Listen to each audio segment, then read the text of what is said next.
I'm now going to go back to item 5.23, which is from the department on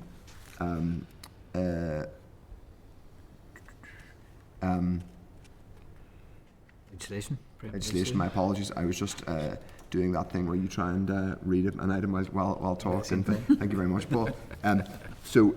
Members, you will see a rundown of where we are in terms of forthcoming legislation. I'll just run through it very quickly. I won't go through all of the detail because it's page 251 and you'll be able to see it.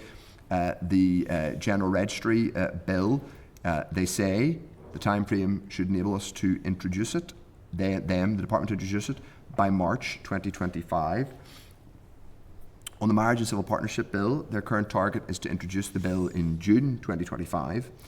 On the Financial Provisions Bill, it says they wish to introduce it, quote, we hope to seek executive agreement to introduce the bill. It's very carefully worded. It says, we hope to seek executive agreement to introduce the bill. It is hoped that this will happen between the New Year and Spring. Now, New Year is always a time for hope, but there's quite a lot of hope in that sentence. Hoping to seek executive agreement and then hope to introduce it between the New Year and Spring. This is the Financial Provisions Bill, which is really technical and was due to be introduced last year without very much fuss, and it was due to be a very technical piece of legislation. What we're now being told is that they hope to have executive agreement to introduce it, and that the hope is that there's an executive agreement is at some point in Q1 this year, I think, rather than actually introducing the bill. On the Fiscal Council Bill, from what I can see, is that they say it's going to be introduced as soon as reasonably possible, and that it is the continued aim of the department to introduce the bill to the Assembly floor within the 24-25 legislative calendar. I think it's important to say that the concept of the 24-25 legislative calendar is a thing that was not in any way told to any MLA last June whenever the legislative programme was announced. It has become the 24-25 legislative programme, having been previously in all written correspondence the 24 legislative programme. It's a bit of finesse there, but in any case, I think it's really important that we keep on top of these things, because I'm already seeing slippage. I think we were told, certainly definitely in the Financial Provisions Bill, this is going to be introduced in Q1. I think on the Fiscal Council Bill as well that it would be Q1. We now do have significant slippage, and these are not just political points from me. I think this is concerning because I think it's just continued slippage. There is, because one of these is going to include a certificate in baby loss, the first one. I mean, I've personally had some correspondence from people, someone affected by this, who wants to know when this is going to happen, and given that people are now expecting this, and it's a very sensitive thing for people, it really is important that we get, particularly the first one, introduced as soon as possible. But I'll open it up for comment. Anybody else? Just go in, the Deputy Chair. Yeah, thank you. And this is quite disappointing, just these responses and the vagueness in them. And I would like to propose that we bring forward something by the means of, not to just sound like the typical accountant and auditor, but some sort of a grid by which we can audit the progress here. So for example, in the first one, I'm looking at the terms. It should be finalised by the end of January. It will be brought to the executive in January, and it will be discussed at the executive committee in February. So like a grid of those different actions, so that we could now be writing to them to say, well, it's the end of January next week. Has it been finalised? Is it, end of January? Has it been brought to the executive, just to continue to be chipping away? And I think we need basically a constant update now on legislation, and I think this needs to be almost a standing item in every single week. Where are each of these pieces of legislation? Because I think if we were to go back and ask when I don't want to be totally definitive about this, but I'm pretty sure at some stage all or most of these were expected to be introduced in 2024. And Chair, just especially in that first one, we were in the position where we were hoping not to have another extension of the coronavirus regulations in March, but I just feel that all of them keep slipping so much that we're in a position where we almost need to be putting it out the same way as we have with our DALO readout, to ask the different stages of this. The same with the others, with the Financial Provision Bill, that is completely vague, and where it's saying we hope to seek executive agreement, asking the question, is there a reason why you would think that you wouldn't? And on the Fiscal Council Bill, There's a lot of words there, but not an awful lot of specifics or dates. So I would propose that we bring forward some sort of, just a grid of dates and be sending this out weekly before our committee meeting if we need to be. I think that's a totally fair point. I mean, just on the Fiscal Council Bill, we have been discussing the Fiscal Council Bill. Those of us who were in the previous iteration of the committee since literally 2020, and whenever the executive was down, it was known that the Fiscal Council existed and was doing its work. It was known that it was due to be on a statutory basis. We've now had basically Robert Choate's appointment keeps getting rolled forward, and he's doing a good job, and Alan Barrett's been reappointed. All of that is because they need to keep kind of reappointing people because they don't have the statutory basis to do formal permanent appointments, and it's just not acceptable now. The Fiscal Council has become just one example, a positive reform which has improved how we do scrutiny of policy and government generally here, not just fiscal and budgetary stuff, and it's just really concerning that this is dragging on and on. So I think we do need to ask the department for a table. I mean, if it was, I guess if you were doing an internal meeting, they probably have a rag, kind of red, amber, green rating for each of these, and whether explaining whether there's a profound policy disagreement somewhere, or simply a resourcing challenge where a drafting lawyer needs to devote a week to it and doesn't have the time yet. But I think we do need to get that to that level of granularity, actually, and ask if they can give us detail. And I don't think it's unreasonable now at this point for us to be accountants rather than lawyers, rather than asking for finesse language, to ask for granular detail. So I think I would really appreciate if we could have that by next week. Thank you very much. Just on a point, looking at this response from the Department of Finance, it really makes a mockery of the statement that the Justice Minister made on the 1st of October 2024, when she said at the second stage of the Justice Bill that she had been advised by the Executive Office that she could only put one bill per year through. Familiar for the entire executive, perhaps. So I had obviously asked that question of OFM, DFM, and that is not the case. The case is that she has been advised directly by the First Legislative Council, so that her bills are meaty, and that's why she should proceed one per year. So the Executive Office does not have any sort of limit on how many bills the department can bring forward, and so that's why you might get a crossover here, or a juxtaposition of us scrutinising two bills at the same time, which to me is fair enough. Yeah, So I mean, I think it's worth saying just on this, using my other hat to have a pop sometimes at the executive writ large. There's no indication here that any of these, that they have been blocked from getting them onto the executive for agreement as of yet. Now that might happen at some point, but I think all of these, I don't think there's any, and to be honest, I can't see how any of these would be that politically difficult for the executive parties to agree to. So in any case, I do want that in the table so we can discuss it next week if people are content. Now, I think we need to keep on it. We need to be drilled down, particularly because we need to manage our own business as a committee. We're going to have to scrutinise all of these, and some of them they may not be politically contentious, but they will be substantive. That requires the Fiscal Council Bill, for example, will require us to go away and take evidence from the OECD and to make sure that we're scrutinising it properly in terms of what's in the law. It's not necessarily politically contentious, but it is definitely a lot of detail that needs to be got right. So we need to know that in terms of our work programme. Okay, thanks for that. The next agenda item is 525, which is SL1, the designation of bodies. We had, so members, that's a page. Chairman, may I just interject? Apologies for me being adrift. And I'm sorry for being an hour and 15 minutes late, but you can rest assured that I've been looking quite deeply at your pensions for the last 5 hours. That is assured. That's assured. That's an assurance. Assurance in that at all. I was going to make a joke about Mr. Aiken Dr. Aiken talking about being adrift, but I wouldn't possibly go there. Okay, there was a deep sense of loss felt. Order. The next agenda item is SL1, is a response to us on the designation of bodies and the estimate of accounts. We did get the oral briefing that was talked about a week ago. The next agenda item, is 5.26. We are, members, nearly at the end of this. It's a follow-up to the oral briefing with LPS. Following the oral briefing on 11th December, members requested clarification on the figures provided relating to a reduction in prior year debt. The Department has confirmed that the average amount of in-year rate assessments not paid in full by the 31st of March for the previous 5 years was £60 million, basically £60.6 million. It is confirmed that any changes in relation to the level of max capital value and early payment discount can be enacted through subordinate legislation.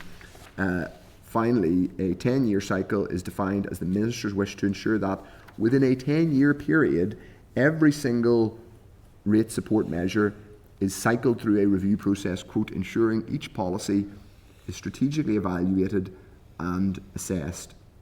So Andrew McAvoy's giving evidence just later today, so we can raise both of those with him, and I'm sure people will. Anyway, just to note at that point.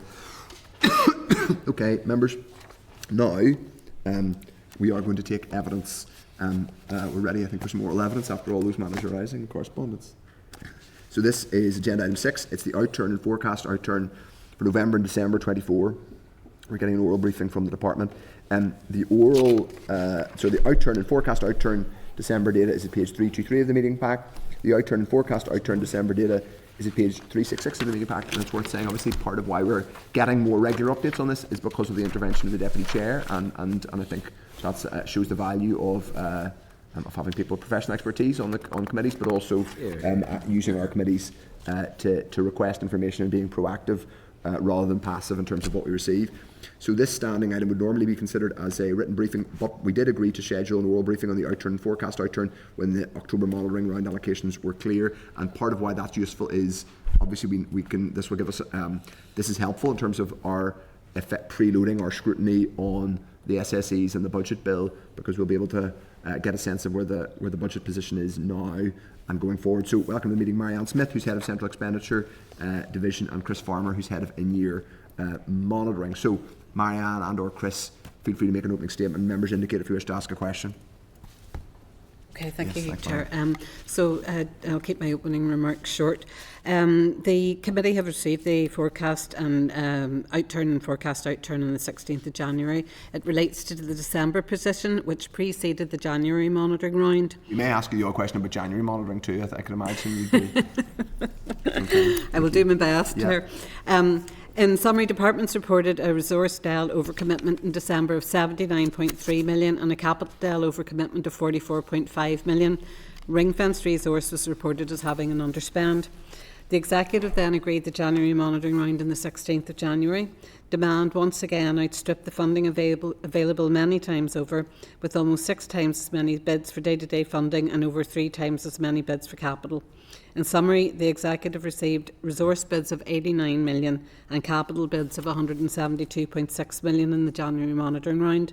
The funding available to meet departmental pressures after allocating funding for central funded items was 10.2 million of resource DEL and 44.2 million of capital DEL. January, so just to go back on, so January monitoring capital DEL bids were 172. And what were the capital DEL reduced requirements in January? Do you have that? The reduced requirements then, hold on a second. Sorry to jump around. I haven't got that for you. No apologies. It's just, well, you can come on to that, that's fine. The reduced requirements are 51 million. 51 million, so it was okay. And there were some centrally funded items then before there was funding for departments, which was around 44 million. Right, okay, fine. Available that's fine. then. Go on ahead, yeah. Okay. So yes, sorry.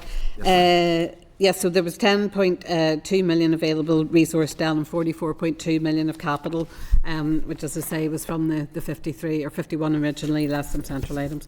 Members will be aware from the Minister's written ministerial statement of the allocations to departments, so I won't go into those in detail at this point. Given this is the final monitoring round of the year, departments must now live within the budget that they have to be able to deliver a balanced budget.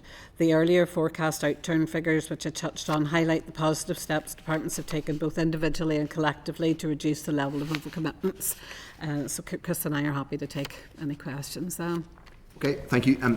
Give us a quick. So there's some of it in your in the paper you provided to the department ahead of this, but just give us a fairly dramatic reduction in overcommitments between November and December. It's basically cutting it in half. Obviously, it would be helpful to understand what those are, and people might be sceptical, saying, well, how can overcommitment fall, and if the overcommitments are 150 million and then they fall, basically they're cut in half within a month, how does that happen? Okay, so I think in previous papers we had on the resource Dell side initially, Chair, there were a number of BCTs and tactical adjustments that had been expected, that these came in. They were about 52 million. There were reductions then in various departmental overcommitments of about 25 million, and there was a small increase then in the TransLink overcommitment of 7 million, which totaled a reduction of 69 million, 69.3. Which is what made up the reduction then between November and December. The total, the 148 is a mix of capital and. No, that was resource. That was resource. Yes. Resource. So why? I'm still not getting like. So there's one is about 50 million. That's a technical. 50 million that is reduced via technical. So that's yes. And then you still got about 20 million left. About 25 million. Yeah. Then with various reductions in overcommitments with individual departments. I don't know, Chris, if you got further detail there. Health's overcommitment reduced from the 50 million that they had identified for pay down to 35. And the education wasn't a huge amount, but they reduced from 28 to about just under 28 for pay the again. Health one was just to give people a flavour, because it is important, and it's important we kind of unpack all this for people watching. So that's about, remind me the two figures between what they're in forecast versus what the actual reduced commitment was. Total reduction, Chair, is 25 departmental That's a total, but that's across all departments, specifically in health though. Health was 15. 15, okay. So I think people will want to understand in a month. No, it's not within the month, but it's their forecast for the full year that they need 15 million less for staff costs. Do we know why? Well, the reason for the pay is the Agenda for Change and the DDRB pay review body staff, and that's the assumption that they have made, that this is the impact it's going to be from what the equivalent staff in England were going to get. So I suppose they're working on estimates. So at the time that the November OFO was done, that was the estimate they had at that point. Yeah. And then come December, they're now saying, well, based on what the staff there are going to get, we are expecting the 35. So because it's based on an estimate and a forecast, that's what we're taking, that there will be changes month on month. Okay. I'll bring in other members now. I just want to ask specifically about the financial transaction capital. Now, I know that isn't necessarily you're responsible for in your monitoring of all across all spending headings, but FTC is this consistent problem. It does just seem to be flatlining in terms of the amount of unallocated or unused FTC. How does we currently are, as per last week's January monitoring round, sitting at about 50 million of unallocated FTC. It basically appears to be like zero likelihood that will be. Now I know it doesn't get handed back in a straightforward way. It comes off a reserve claim. Is there an incentive for it to come off the reserve claim rather than actually use it for something? It's not so much the reserve claim, Chair. It's the underspends could be used to offset the requirement to pay back 80% of the allocation. Okay. So it reduces future liabilities as such. So it's not lost to the executive. It just reduces the future liabilities that we would reduce have. The future liability to repay FTC. Yes. Yeah, but obviously if you're not using enough FTC in the first place, then you're not paying as much back as you might. Okay, I'm going to bring in other members now. Diane Forsyth first. Yeah, thank you, Chair, and thank you both for coming along today. And whilst we got the figures for the January monitor round, then obviously the outturn hasn't captured it. But do you have a feeling, as you've looked across those, what applying the January monitoring round, what the overall overcommitment has reduced to? Want me to take that? Yes, thank you. In the non-ring fence resource, the amount of allocations that was given out will reduce the overcommitment by about 11. And because this is still the OFO, December OFO was done based on the first stage of January monitoring. So you're seeing the overcommitment there doesn't take account of the full amount of allocations.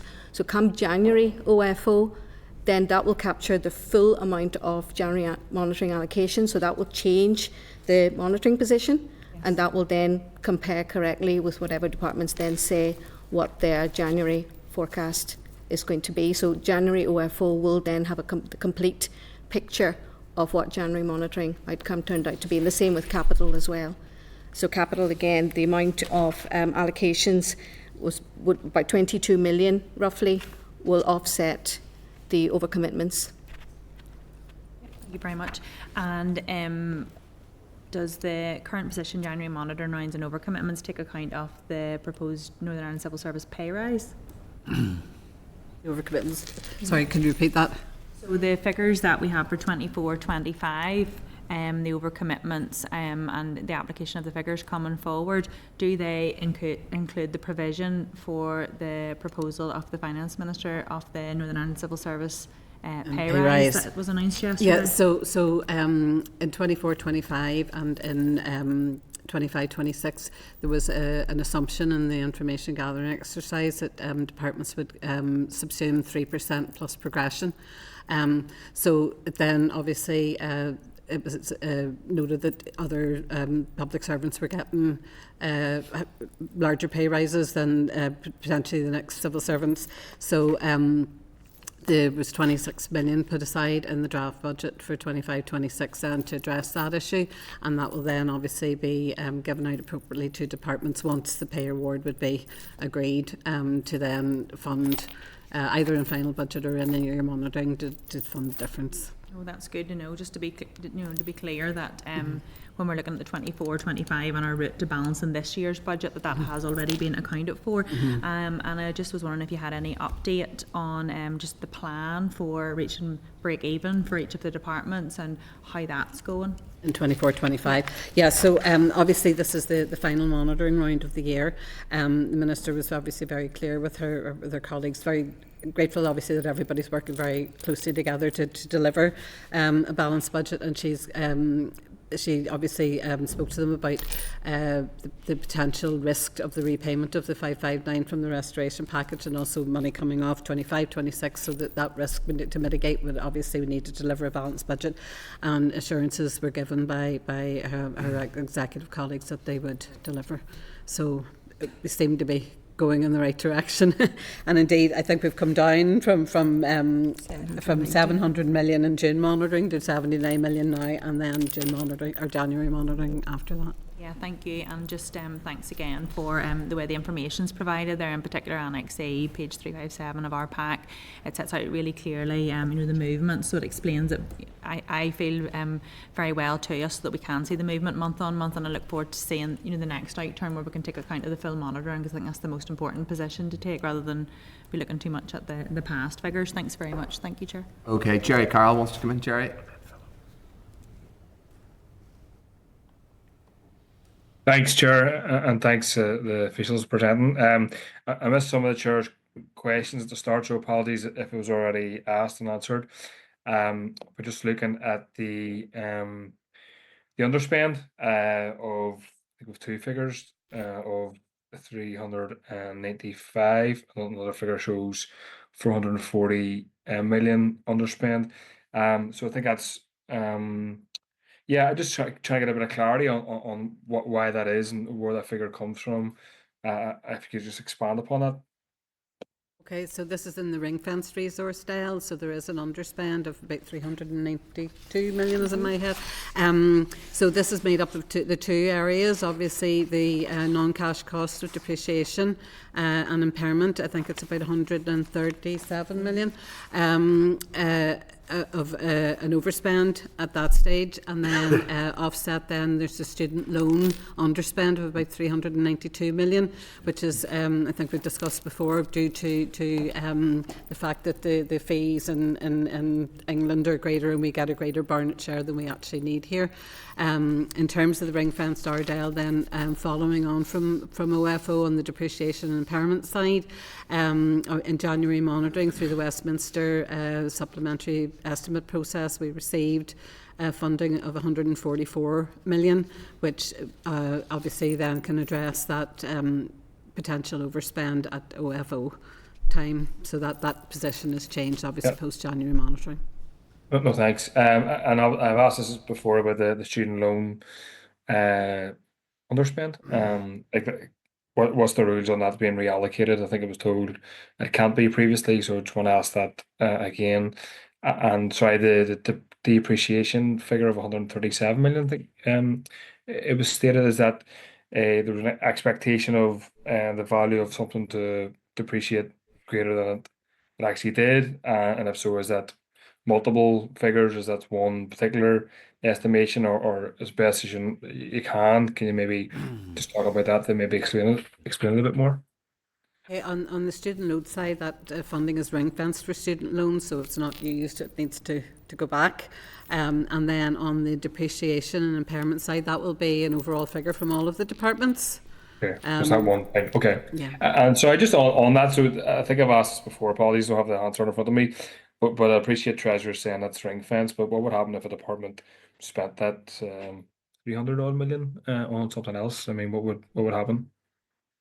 I think they Can could. they? They can't. They can't. I mean, Does it exist? Like, is it in a debate? Not just the put in blunt terms, it existed or exists in a bank account somewhere, but then it's transferred back to Treasury, presumably, or how does that actually work? It's actually non-cash, so it's non-cash cost, so it's not actually cash, so it's to do with depreciation and impairment, so it's an accounting sort of thing as opposed to actually cash in the bank. So it could potentially be. Okay, just two other quick questions, Chair. On that,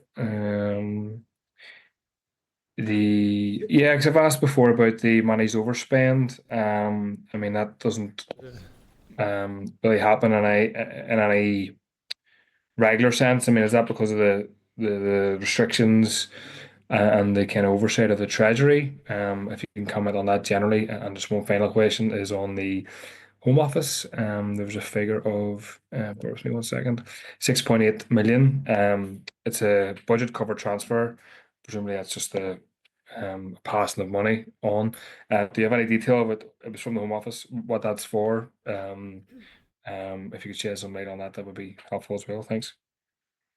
Well, on the budget cover transfer, that will all have been dealt with as part of the January monitoring round. I personally have the detail. We don't have the detail of the actual amount from the Home Office, but that will have been dealt with as a budget cover transfer. In the managed overcommitment, can you expand a wee bit on what it is you're asking there?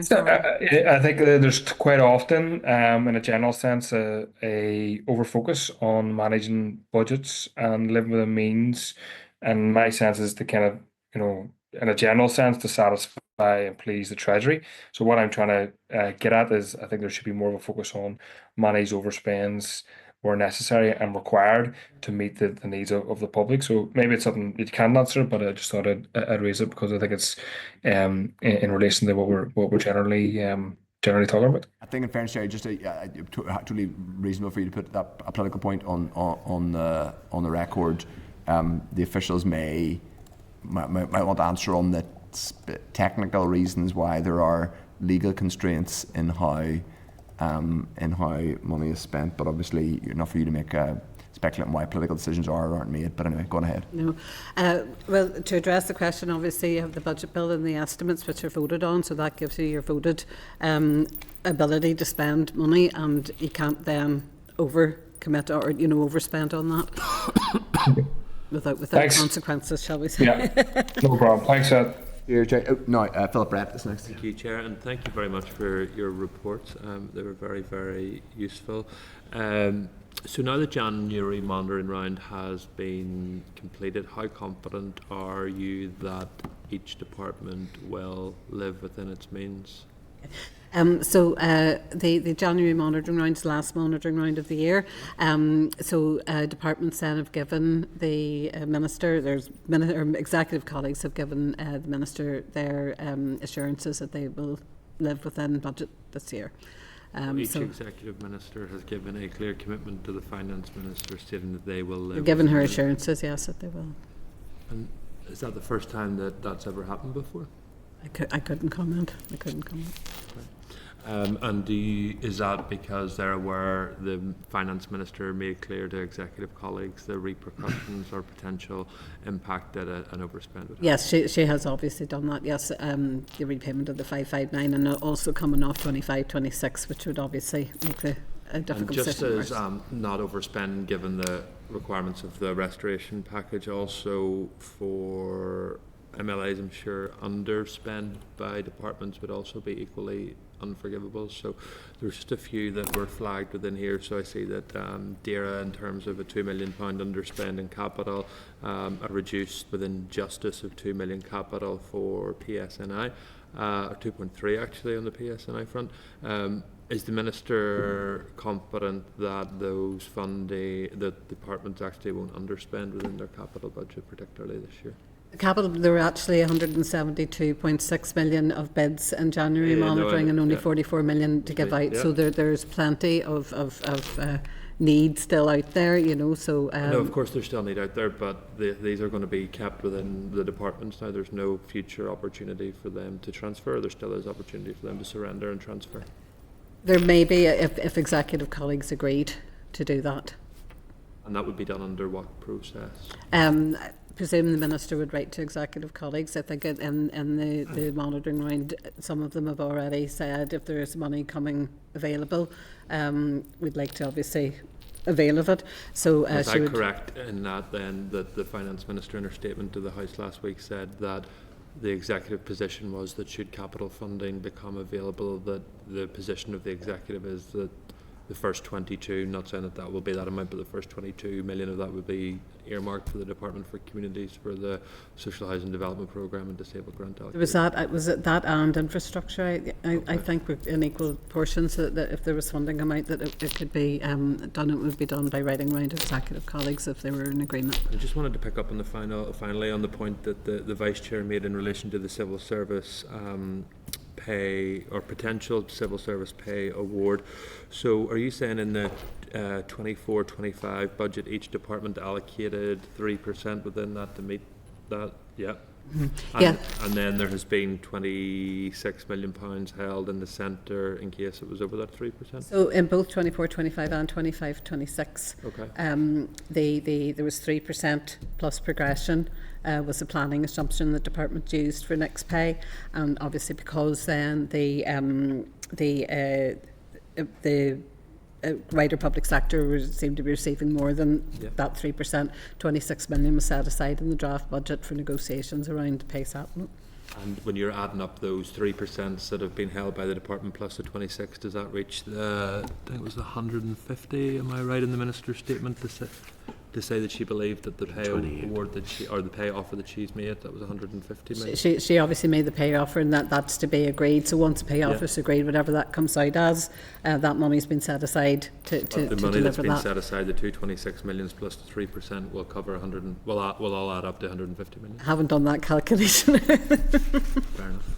Okay, thank you. So the biggest single, just on January monitoring, obviously, which is the biggest single reduced requirement on the capital side relates to Casement Park, if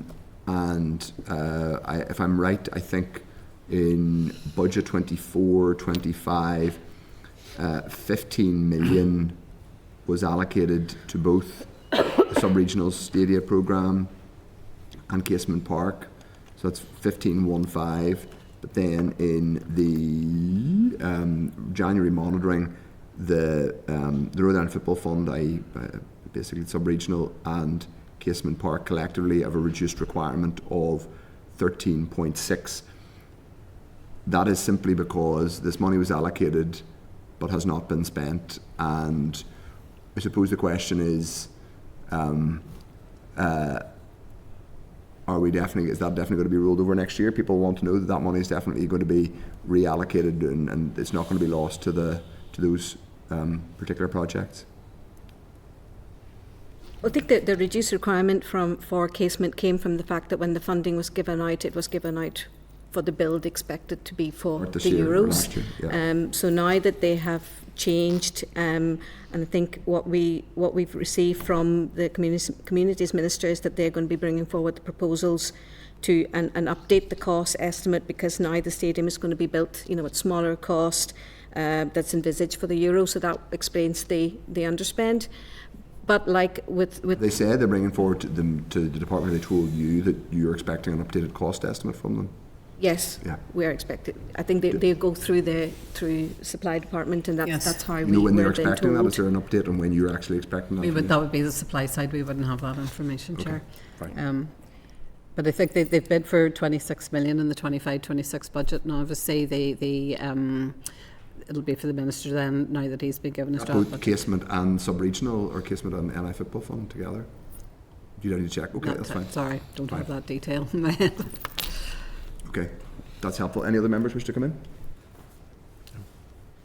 Okay, in that case, I think we will move on. Thank you, very much. I'm sure we'll be talking to you and your colleagues very soon. Thank you. Thanks, Marianne, and thank you, Chris. Okay, members.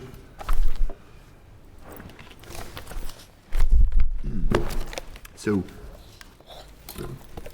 I don't think we have any particular new follow-up actions unless any members Maybe wish to just suggest. follow up on the pay offer, and I'm sure the Finance Minister wouldn't have done this, but it would be a bit bizarre if we made a pay offer award to civil servants that we currently did not. I think it's covered by previous action that we've agreed, which is to seek clarity. Yeah, we are going to get.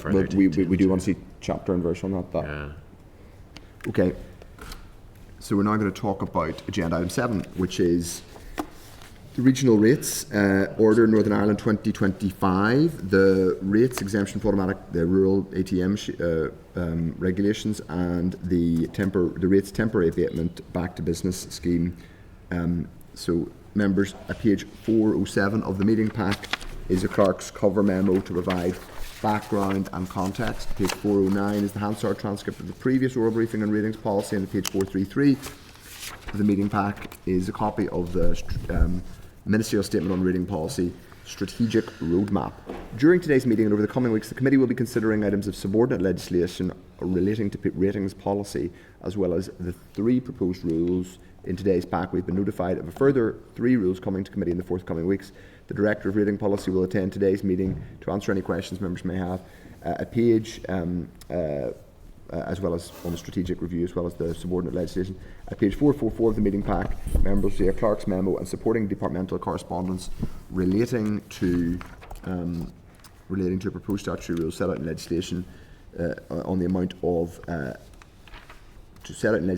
amount of the domestic and non-domestic regional rates for the year ending 31st of March 2026. It will stipulate the regional rate for domestic and non-domestic property expressed in terms of pence per pounds that will apply for 25-26. Full details can be found in the correspondence from the department at page 446. At page 450, the meeting pack, members will see a clerk's memo and supporting correspondence on the micro policy relating to rural ATMs. And at page 456, there's a clerk's memo and supporting departmental correspondence relating to the back to business scheme. Now, the clerk wants to come in before. Chair, we We're going just need to get approval for Hansard. People, I presume everyone's content that Hansard record this. Okay, we're agreed. So we're going to, we have Andrew McAvoy with us, who is Director of Rating Policy, and is going to give us a brief opening statement on all these matters. Thanks, Andrew. No problem. 3 SL1s for today as we continue to progress just the annual rating legislation. We have a little more time this year than we did last year when the Executive returned at the start of February. The committee's already cleared the SL1 for the small business rate relief scheme, and I'll be signing and laying the legislation associated with that in the coming days, and then that will come to you for scrutiny. Today's 3 SRs really are tied in again with the turn of year billing exercise that we're undertaking within LPS. So it's the regional rates order, the technical vehicle for moving the regional rates, the back in business renewal for 25-26, and the rural ATMs for 25-26 to provide that exemption for a further year. We're now back on track with the annual cycle. Last year, the rural ATMs and back in business was brought in May, so we were playing catch up just to get the legislation back. Maybe then if I just talk the committee through each individual measure in turn in terms of the SL1s. So committee's already been briefed on the budget and the draft budget and the budget sustainability plans, and they are taken forward by a separate directorate within the department. So I'm responsible for moving the legislation, so this is the vehicle that houses the executive decision on the poundages. A bit like district councils this time of year, everybody's setting the poundages for the forthcoming year. So the committee might recall from last year, this SL1 is really being brought forward now at this early stage to progress things in order to increase the window for the examiner's statutory rule to allow her to scrutinise the actual order when it comes through in due course to facilitate the timings for the debate. This is the one bit of legislation that we don't want a delay in, because it obviously has an impact on the issuing of rate bills. So that's why, in terms of the cycle, small business rate relief and regional rates come first each year. Back in business, the second SR that builds on the restored scheme came back into operation in May 24. The SL1 issued to the committee had 22 businesses noted as new businesses that have started since the scheme came back in. That's up to 29 now across and there's pretty good spread of that across all 11 councils at the moment. Minister's been doing quite a lot of work in terms of promoting the scheme, and she's been out meeting businesses. We're very keen as a department to promote the scheme, and I think once we renew this again, if it passes through the Assembly, then I think we would do a further boost to the sort of promotion of it. The feedback that we've got in terms of the businesses that have started up, not only in terms of they've very much welcomed the scheme and the support that is provided to them in starting up their new business, but actually some of the neighbouring businesses have actually welcomed it as well in terms of increasing the footfall, and that's the feedback that we've got. The cost of this scheme is notional, in that the property would likely to have remained vacant, but for the incentive to occupy. These are long-term vacancies of 12 months or more. And one thing I think we would be looking for in terms of promoting it in the year ahead would be to sort of put the pointer out there that this can apply to large retail units as well. You know, a lot of new businesses would be opening up and moving into small retail units, but there are large ventures that can go into these as well, as long as it's a former retail unit that's eligible for the scheme. We've been doing quite a bit of work with the councils linking up, and some of the sort of business organisations and bids bodies to promote the thing, and we've also been working alongside local government and making plans for the year ahead to work with the Department for Communities in terms of aligning with their grant provision, so that you kind of almost give the scheme a boost by coupling it up with maybe small grant schemes that they already have in place. Belfast has a particularly good one called Vacant to Vibrant, to allow businesses to get small grants to start up their business. Rural ATMs, the committee might recall from last year, there was a Supreme Court decision taken a number of years ago that basically took most of the automatic teller machines out of the valuation list.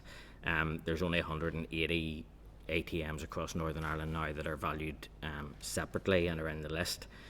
26 of those then are in the rural areas, so this is 14% of the ATMs. This scheme in particular, whenever we had surveyed the banks and building societies before, they said, look, it's not enough to actually incentivise us to put a machine into an area, but it's enough to allow us to maintain the ones that are there. So I think in terms of this one, it's really about keeping those, and the numbers stay the same from last year. I think it said 26. So it is at least maintaining the provision that's there. I think the Minister might want to look in the months ahead, particularly as we come on stream with the small business rate review, at other measures that maybe could be done to enhance the access to cash considerations. So I think that'll be looked at as part of the small business rate relief. That's the first up in the strategic review. Chair, there are a couple of other, there's 3 more SRs that will be brought forward under our plan that the committee hasn't got the SL1 yet because they're negative SRs. Okay. At the end of the session or now, I can talk you through what those We're will talking about be. the end, please. Yeah. I think it's probably, given that it's quite big, we're talking Yep, about the no regional rates problem. order for the entire year and then and the other ones. I would just say in parentheses, I think the regional rates order overall is a little bit bigger than the rural ATM one. Not that I'm diminishing the rural ATM. Well, they're all three are clubbed together because All very they're important in their own way, but they're all the regional affirmative. rates- They're all affirmative and required debate, which is why they're sort of grouped together like that. Yeah. No. Okay. So, it hasn't. I'm not just completely socialised in the public yet that the executive has effectively agreed a proposed rates increase for 25-26. I don't think that's completely well understood in the public. So, given that the position is that we are the executive's agreed position, so far as I understand it, is that the regional rate will increase by 5% for domestic customers and 3% for non-domestic customers. Could you give a... The draft budget is predicated on those uplifts, but the executive have not yet agreed to those uplifts. That's Okay. a process that's still. I think that's helpful then to clarify in people's minds, because I'm not sure that's totally understood in the public or even in the media. Okay. So I think it's important to say that you've clarified the executive has not agreed to a 5% increase, but that is implied in the draft budget is predicated on 5% for domestic, 3% for non-domestic. Yes. Would you be able to give us based on an average NAV on the non-domestic and domestic side? Could you give us what that would be an average, a kind of cash? The uplift on the domestic side, I think it's about 60 pence per week. The domestic side, and that's for an average. What is that, about 200,000, just under 200,000? No, a bit less than that. Yeah, I mean it depends whether that goes through or not. But yeah, that's what we're talking about. The average property is 123,000. Sort of based on it, but that's based on the NIV, the 2005. That's the capital value, and it would be the uplift that's applied to it. Yeah. Okay. It's harder to estimate it on the non-domestic side because reliefs. It's harder to select an average NAV on the. We have so many different types of non-domestic properties. So exemptions. The 5 and 3% are implied in the draft 25-26 budget. They're also. So they raise 42.6 million pounds combined, and that's what is fed into the budget line.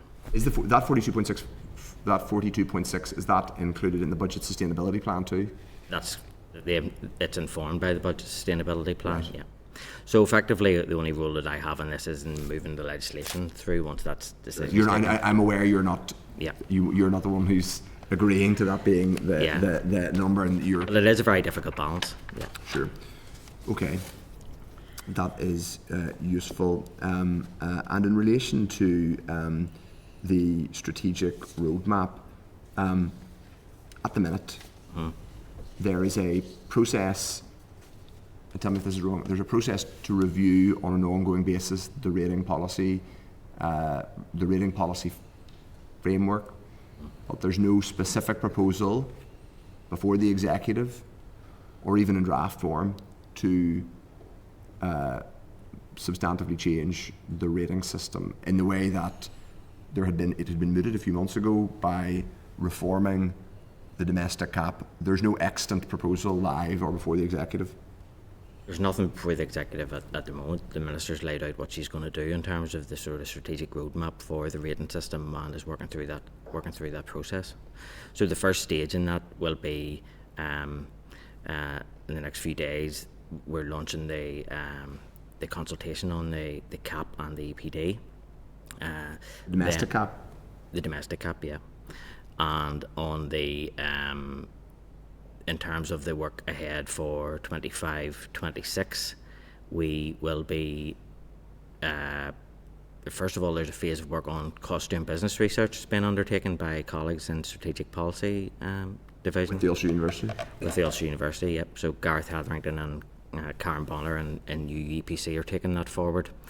And then that work then will be used to inform the two next phases of the strategic review cycle, which is small business rate relief scheme and the non-domestic vacant rating exclusions. Okay. Yeah. Those are both consultative. So in some cases you can consult on you can say it's the intent. I'm the minister. I want to do this. I'm consulting on it.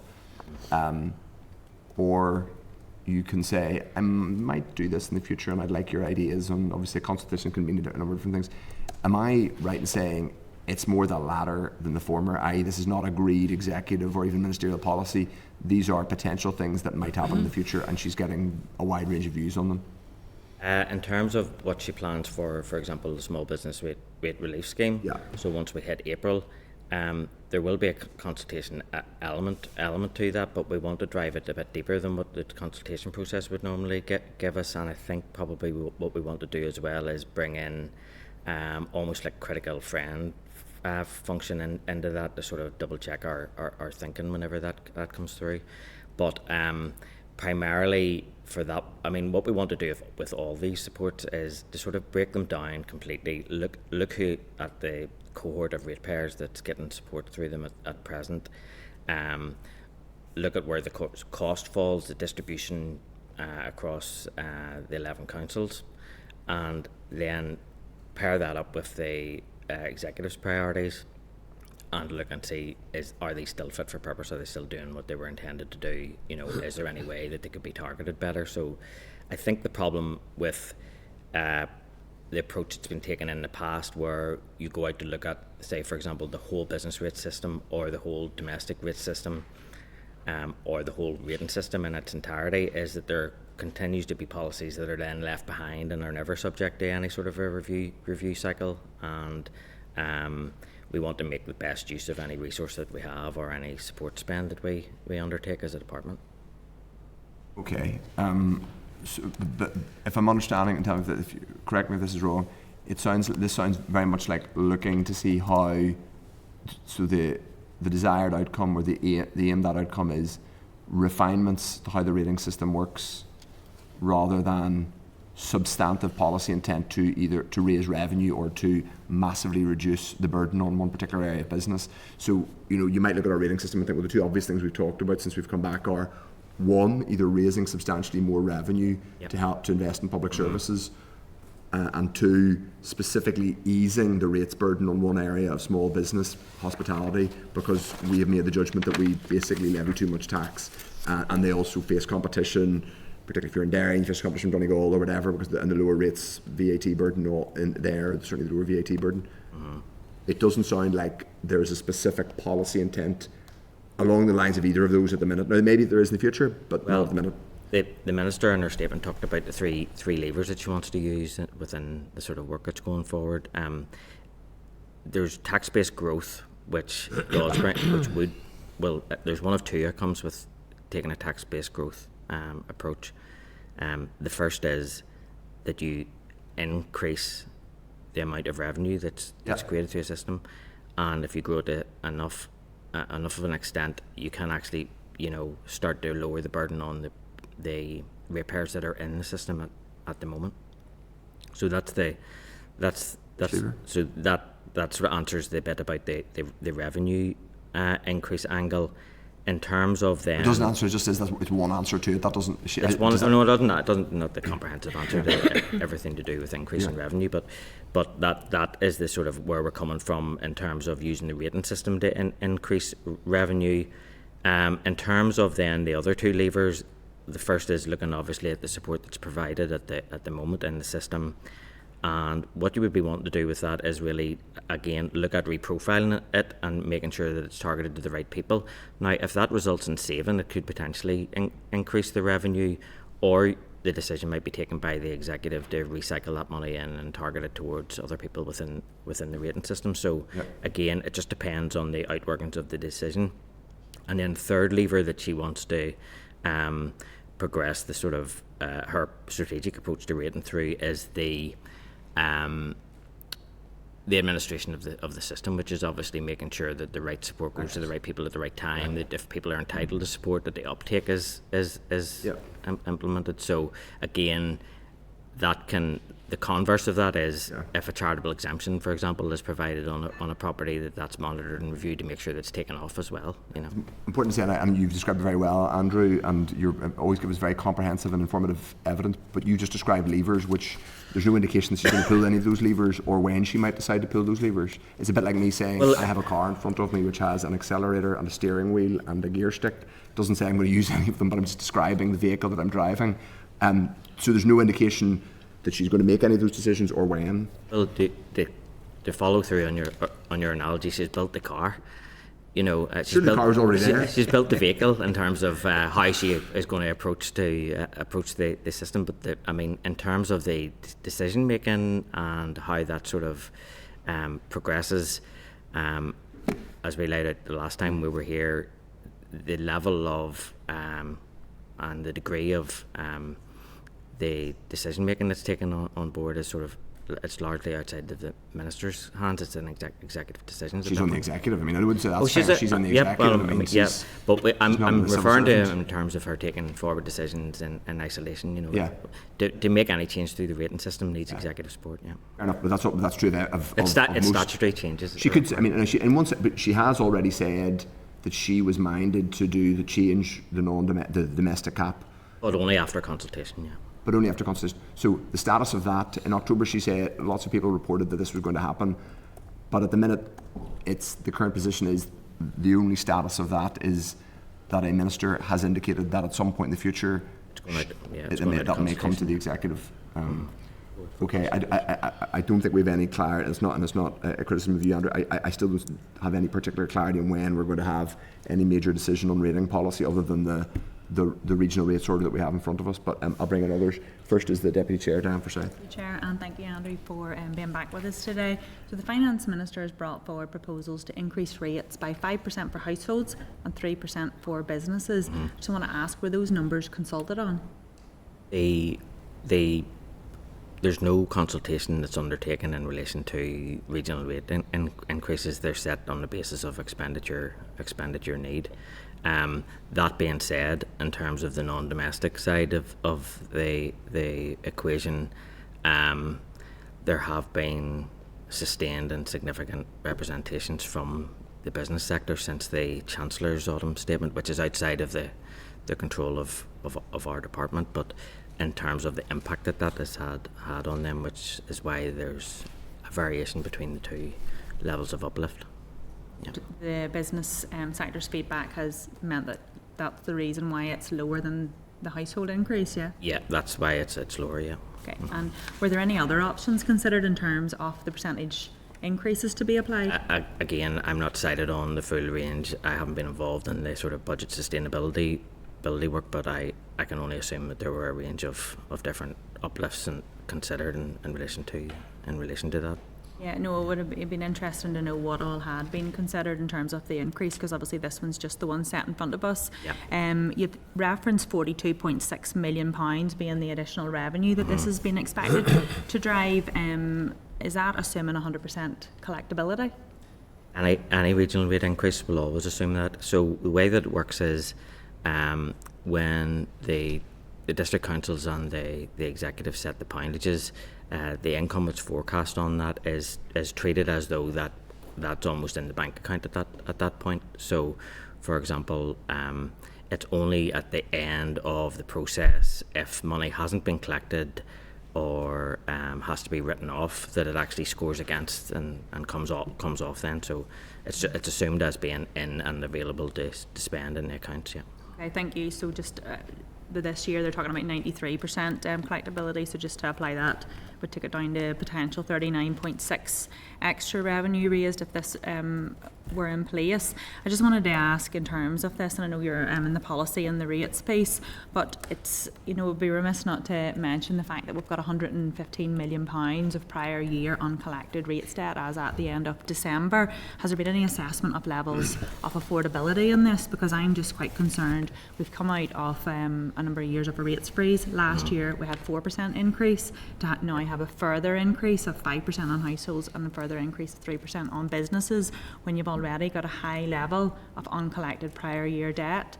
has there been assessment Well, of the affordability of this increase? I know in terms of the affordability considerations, it's not an easy decision to make. There's obviously the affordability on one hand, which is critical, and then there's also the considerations around needing to raise money through the annual tax.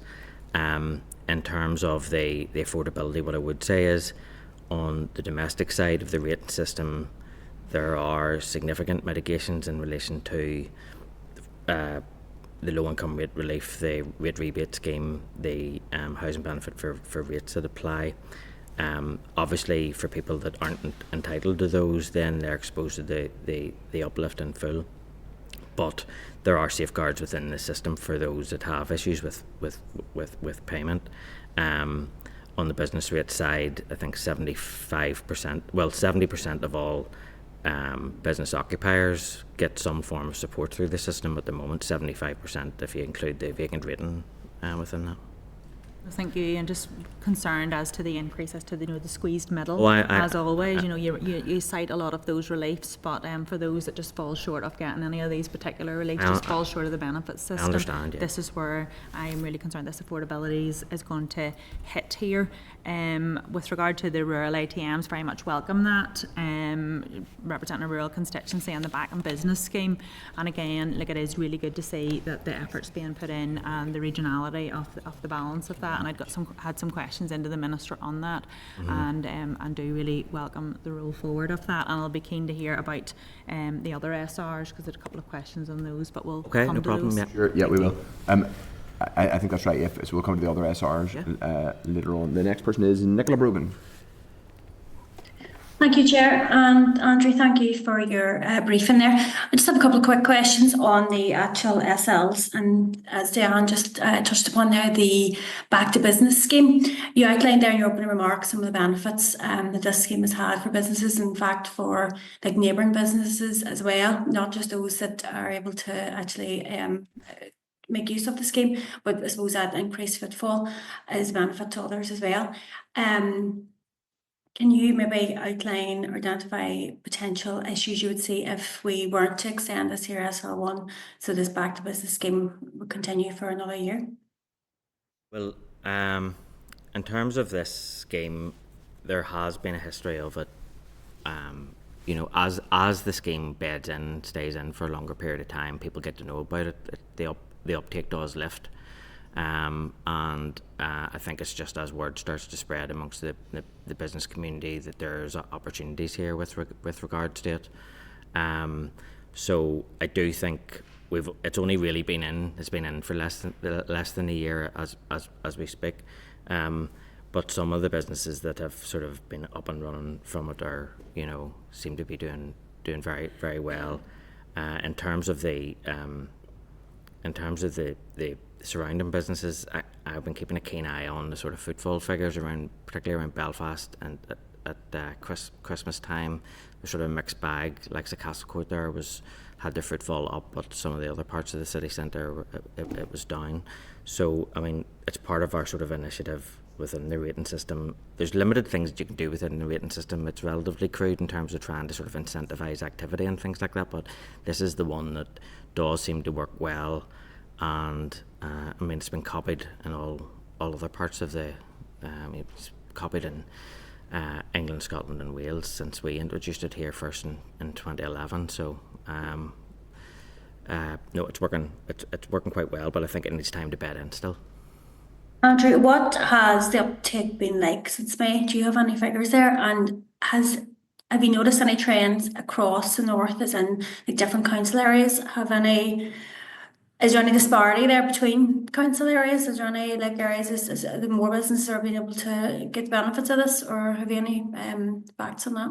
We've had applications from every single council across the 11 councils. Awards have been made on nearly all of them, and some where there hasn't been an award in a council area. There's applications that are pending in the system at the moment. So the geographical spread's pretty good. Belfast in terms of this there's been 6 new businesses opened in Belfast as a result of the scheme, 7 in Mid and East Antrim and 6 in Mid Ulster.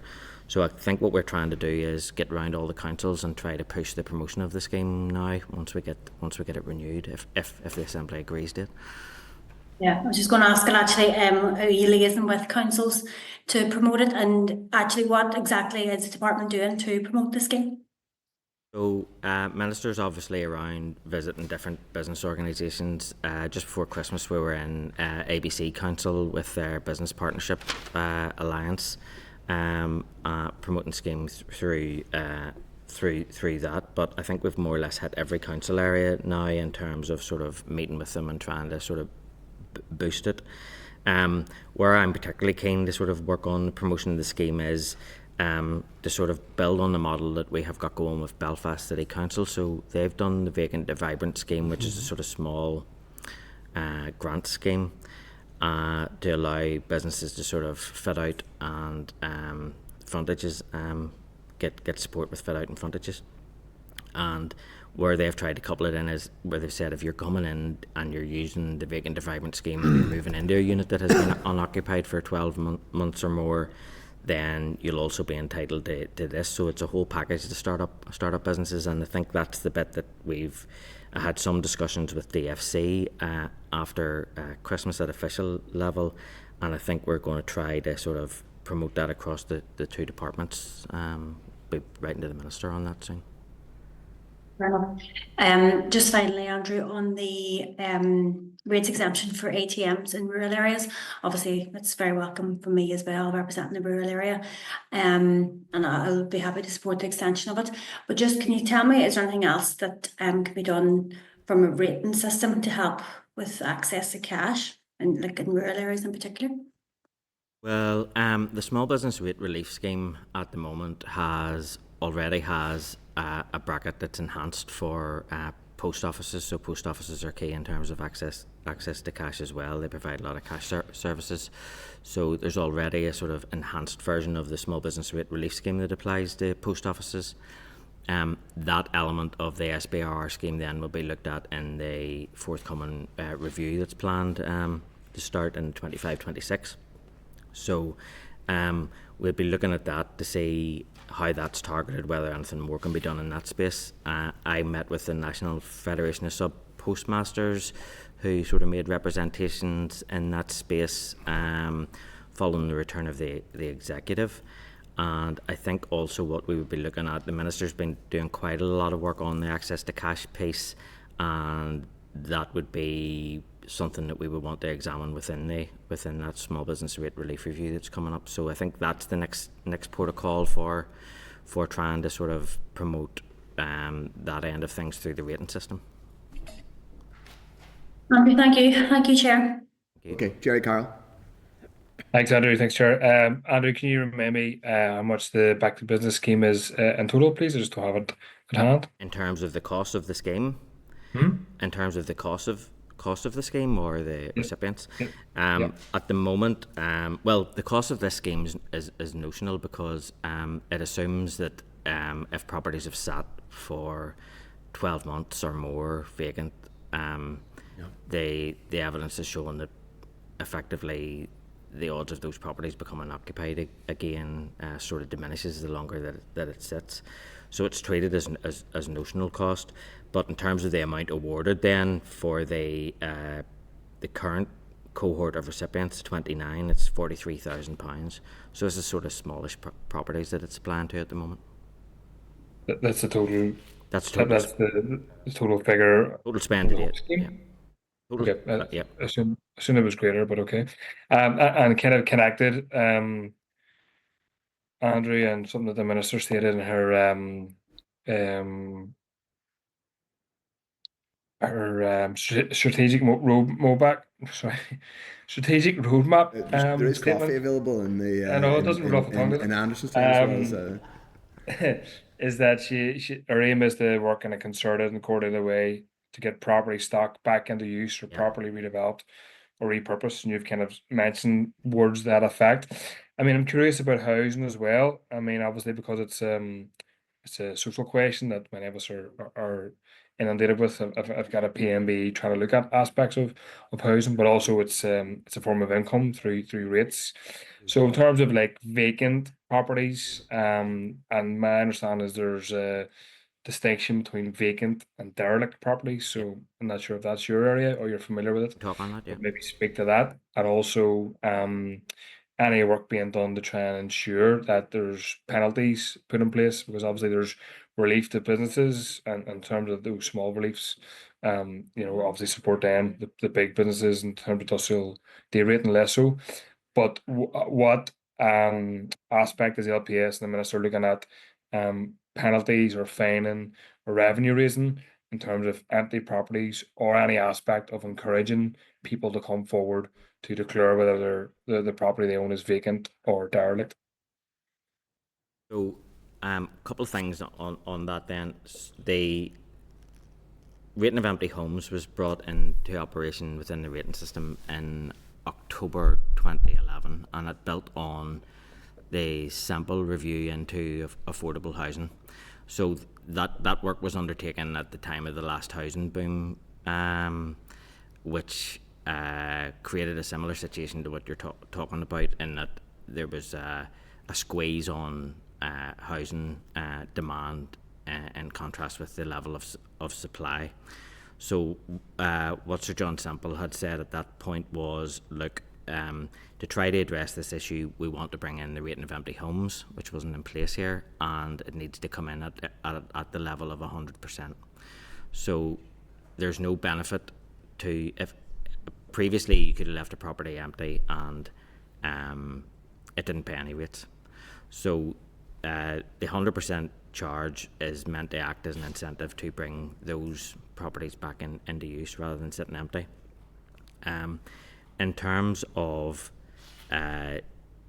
what we can do to increase the supply, I have been working with, I had a meeting a couple of weeks ago with Belfast City Council and Dublin City Council in relation to how we can take vacant non-domestic stock, including commercial properties and units above the shops, and try to repurpose those for residential use, and explore what can be done through the rating system to try to do that. Belfast City Council are currently surveying all the owners of their properties in Royal Avenue and Donegal Place as part of the sort of evidence to that.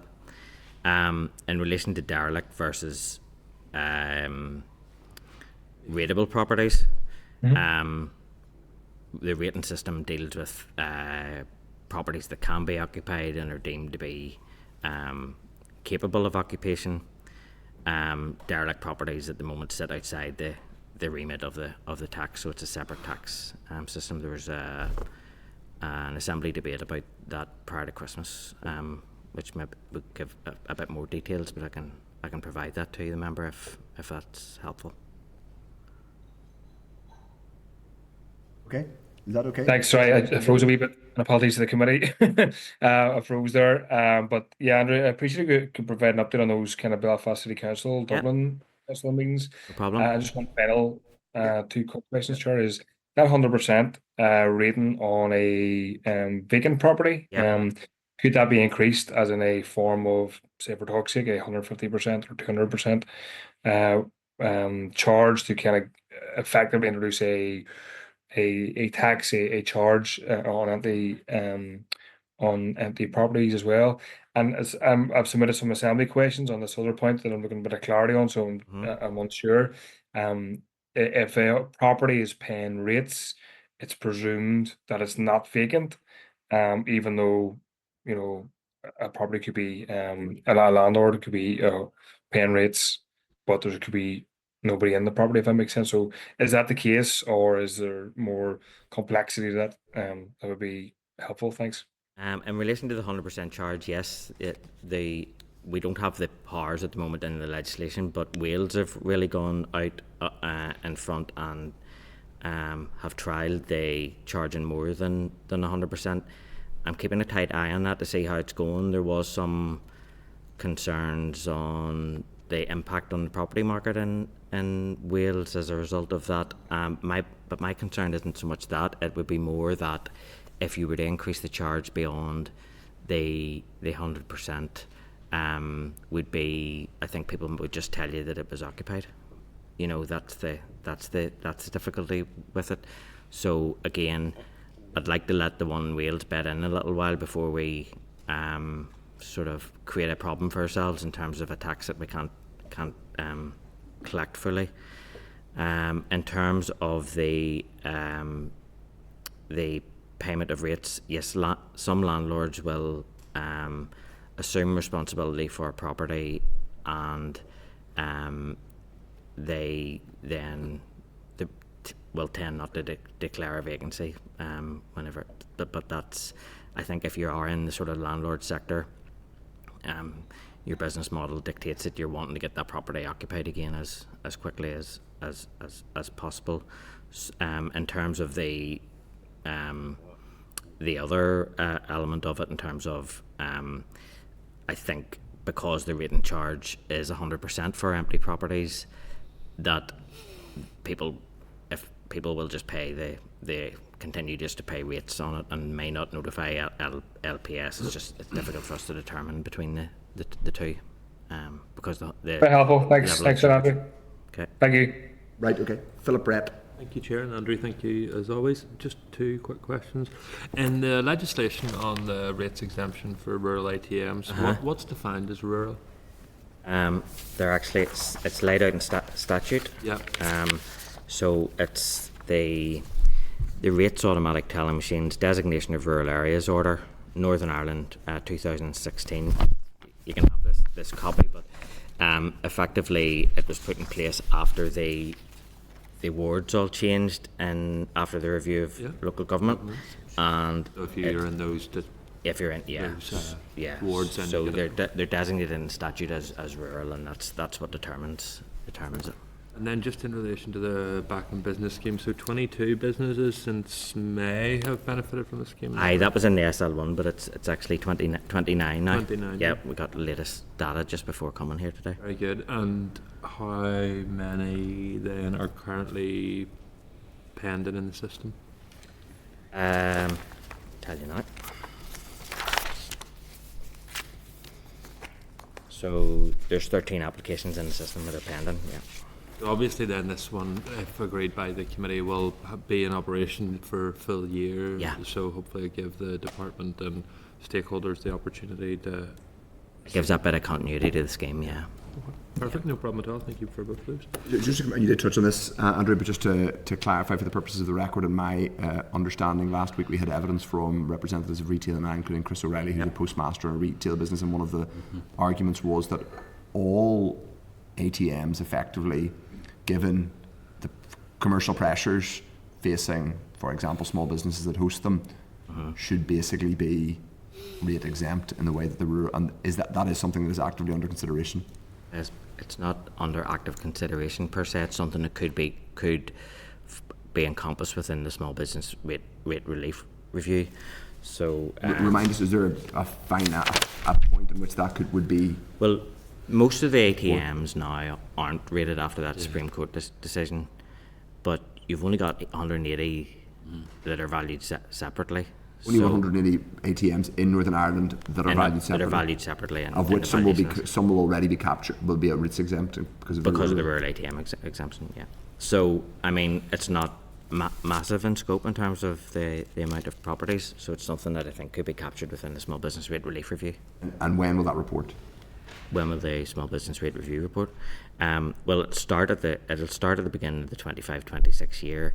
In terms of we would be wanting to get the majority of the process wrapped up prior to summer recess, because I mean we know, and you'll appreciate now, having been through the sort of cycle, by the time you hit the autumn, there's not that much time to actually bring in legislation or changes through for the following April. I mean, I think if there's something the committee, and I don't want to presumptively speak for others, but given that it's given a number of things. One, the importance of these ATMs. The rural ATM scheme is perfectly welcome, but several of us represent urban constituencies, and it does matter. I mean, Chris O'Reilly gave the example of the Ormer Road, where that's not just about, there is a financial exclusion question, but there's also people who might want to go for a pint in the Errigal or the Pavilion, and they want to spend no more than £20, and they want somewhere to, and if they decide, actually I'm not going to bother now with that, and that's lost. Not obviously other pubs are available in South Belfast. They're brilliant pubs, by the way, in South Belfast. But the point I'm making is, and it sounds like from what you're saying, this would not be a huge revenue cost. This would not be a huge cost to the executive.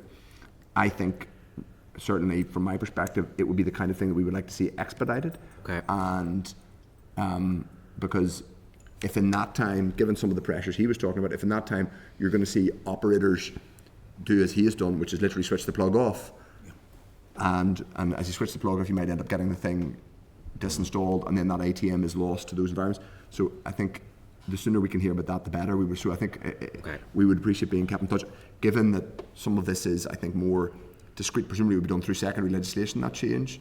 I think what we would do with that one is that we can't do it through the SSR because it's particularly for rurals, the enabling powers for rurals. It has to be designated wards and things like that.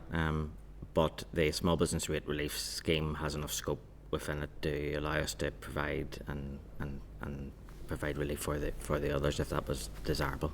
Okay, so that couldn't be done for this financial year coming now. It'd be too tight. It could be done first. I mean, this is. I'm not asking you to make promises. You can't make the policy. No. I mean, this is something I've just come from a meeting with the some of the hospitality sector, and I've been trying to sort of explain. Just we're not in the COVID era anymore, where we can move these things through so quickly. I mean, to make the policy, any changes to the rating system require statutory change, and therefore they need consultation. Yeah. So, well, indeed, but I think.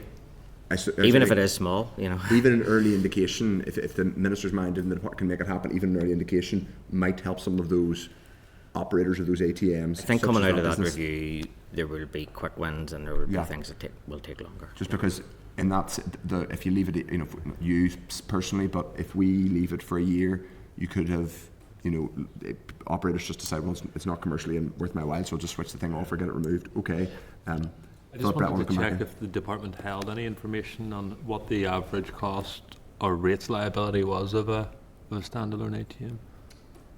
You don't have. I don't know it off the top of my head, but I can get it for you. And obviously ATMs, so in shops and all garages, all that sort of thing, they don't carry a separate charge. So they're it's only where it's a standalone ATM. It's valued separately. Yeah. When it's in a shop that is. It's valued as part of the shop. Yeah. Okay. Paul Frew.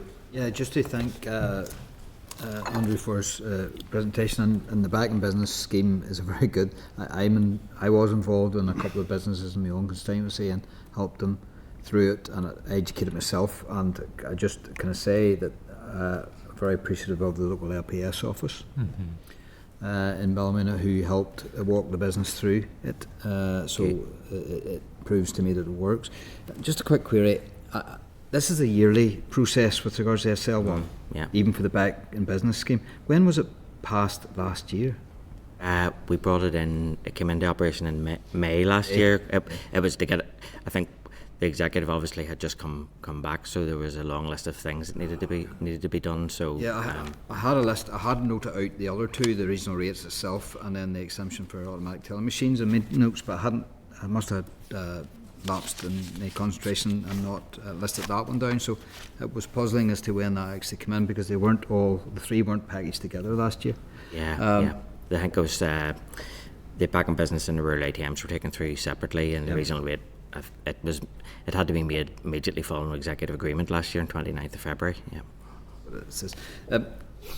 With regards to the wider 10-year review of rate reliefs, has there ever been a thinking or a thought process within the department about allowing relief for homes or buildings that fall under the burden of HED requirements, the historical? This is to do with where the historic monuments are. At the moment, if a property becomes empty and it falls within that cohort, where it's a listed building or historical monument, it's excluded from the vacant rating charge. So they don't actually fall under that burden as long as it's vacant. Given the fact that a lot of these large homes which are an asset to the cultural identity of the country, come under burden and are quite inefficient as properties. So you can't have double glazing. You have to watch what central heating you put in. The HED will dictate as to what you can renovate and what you can't, which means then that running costs are sky high to keep the building livable. Is there any sort of thought process within the department to allow a certain new specific relief for those types of buildings? There's no enabling power within the written legislation that would permit it at the moment, so that you're talking primary legislative change there. Right, okay. Where they're listed and they're unoccupied, it's for the reasons that you've noted, both on domestic and the non-domestic side of the tax basis, that they're excluded from the charge because it's not a property that you can necessarily bring back into use as quickly as others. Yeah, sure. You know, you do have to have specific works done to it. Maybe the stonemasonry needs to be the same. So that's why, because you can't just sort of say, well, all you need to do is really refit that and get it back into occupation. There will be rules and regulations around that kind of things, mean that you can't just do that as easily for those properties. Some, of course, are being used. There's revenue streams with regards to wedding venues and stuff like that. So there are prospects of revenue, but yet there's still that business case as to the actual maintenance of the. Where they're being used for that purpose, they would probably fall within the non-domestic side of things. Yeah, of course, but. I suppose, so there's non-domestic and non-domestic, there's been no thought process. It would both require no, legislation. Not outside of that consideration, as I say, with where they're vacant and where we appreciate that you can't just repair them to the same degree of speed as other properties. Yeah. And do those properties, is it just they based still on the value of the property? Do they take into consideration the land? They'll take into consideration the location of the property, and then it'll assume an average state of repair in terms of how the property is valued then. Thank you. Okay, no further members have indicated that they wish to ask questions. Can I just ask then, Andrew, you had wanted to touch on a couple of additional pieces to give us a flavour of what the additional. So in terms of the SRs, obviously we wanted the small business rate relief one was negative resolution SR. It didn't need debate in assembly, but we got it to you first because it's an important one. The three that we're talking about today required debate, so they were batched together. So the next three are three SL1 letters relating to negative resolution SRs, but they're really just to maintain and upkeep the legislation, so there's nothing too controversial in here. The first one is the valuation statutory rule that's on the list. There's two small telecoms operators that have entered the market. Because of the way they're valued, they're specified in the legislation, so we're just adding those to the list of people that can be valued and get them into the rating base. The second one, which is the social sector standardisation statutory rule, that's really just to do with changes in either the name or where two housing associations have amalgamated. They're prescribed on a list in the subordinate legislation, and that list just needs to be updated. The third one is where there have been changes to social security legislation that underpins our low income rate relief scheme. Again, because our legislation sits on top of theirs, as they change theirs, we need to change ours. So it's just a consequential change to our legislation to account for that and the rollout of UC as it keeps going. So those three are negative. We have a bit more time because they don't need a debate. But I thought while I was here, I'll have a chat with you about them. I'll come back again if there's anything specific on them. Okay, that's helpful. So just in relation to they're all negative resolution, the telecoms one, is that just to give it a little bit more so we're doing a bit of due diligence, that's telecoms, those are specific telecoms companies that have entered the market here that require... two new operators in the northwest. I think they're fairly small in terms of scale.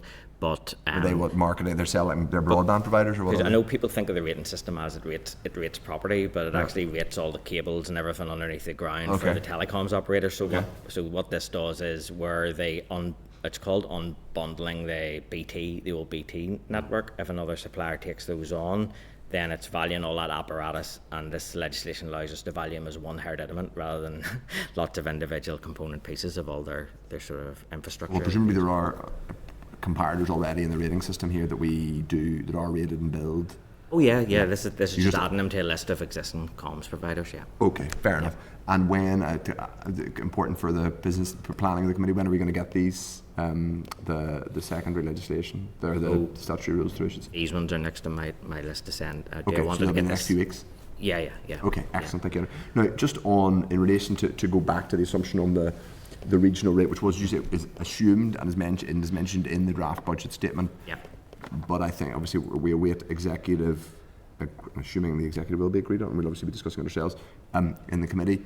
It's 5% domestically, which as you say is 60p a week for the average. Yeah, I mean if that's I'm doing that off the top of my head, so if that's different, I'll let you know. But that I think is the amount that's quoted in the budget statement. Yeah, I think it is. Yeah. But just for the purposes of clarity, so that is a function when you largely in policy terms that becomes a function of the department deciding where the regional rate income should be in order to deliver the budget for the next year, rather than it's not decided in isolation. Is that fair? No, I mean it's an integral part of the budget consideration. That's why we in written policy don't get a say that's on what I mean. That's what I mean. It's not, you're not going and saying I think it should be that. It's a policy decision that comes from but where I will feed in is, for example, we've had several as mentioned earlier. I mean, we are very acutely aware of the situation facing businesses at the moment. So we will feed in to say, look, there's limits to what you can do. What you can do on business. Okay, I think that's particularly the case when they're not getting very much support elsewhere. Can I ask? So it's 5% increase, just in percentage point terms. On domestic, 5% increase, non-domestic 3%. What was it in 24-25? 4% on both. 4% on both. That was the rate of inflation at the time, though. Yeah. And that was with inflation at the time. That was the rate of inflation. That was the rate of inflation. Yes. Budget, yeah. So that in the CPI or RPI, I suppose they were both. It was CPI. CPI now. CPI significantly lower. Now. Mm-hmm. So if you were to look at, obviously when they index certain taxes and benefits, they tend to use a specific month, like September or whatever. Is that a calculation you use? No, I mean that is a feature of the system in England. It's in statute. They have to use the previous September's inflationary index. So it's about 2.5. I think the most recent 2.5 in December. 2.5. Yeah. So it's effectively double the rate. The domestic increase is double the rate of inflation.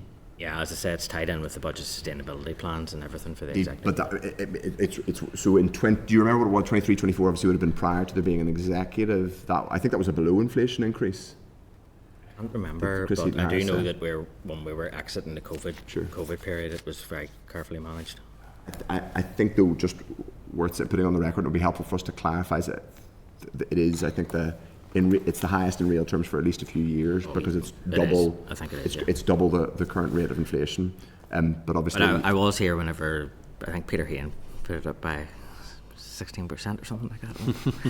So I mean, and just to provide context, although I'm sort of straying out of my own area here, but I know that the council tax increases are 5, which is 3% uplift, and then the social care bit's bringing them up to 5% across the council tax areas in England. And I think some of the areas of Wales, it's going well beyond that. So their council taxes. Their council tax, is going well beyond the 5% in some areas. So that I just think it's worth putting that on the record so that we're doing our job as a committee in terms of clarifying where things are relative to because it's the first significant real terms increase in a while, and it is double the rate of inflation marked against where that we are now. But thank you for that, just to get that on the record, Andrew. And it's been really fulsome.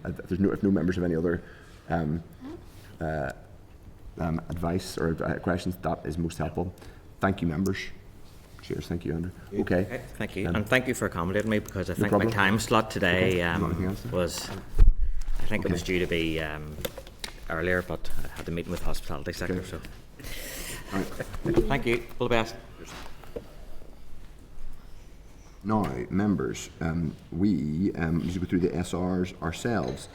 So we've gone through, now all these are subject to affirmative resolution procedure, and obviously will be voted on the Assembly floor. Members, if there appears to be consensus in relation to the proposed SRs and no follow-up information requested, and I don't think we do have any specific follow-up information that we've clarified quite a bit, not specifically in relation to the SRs in front of us.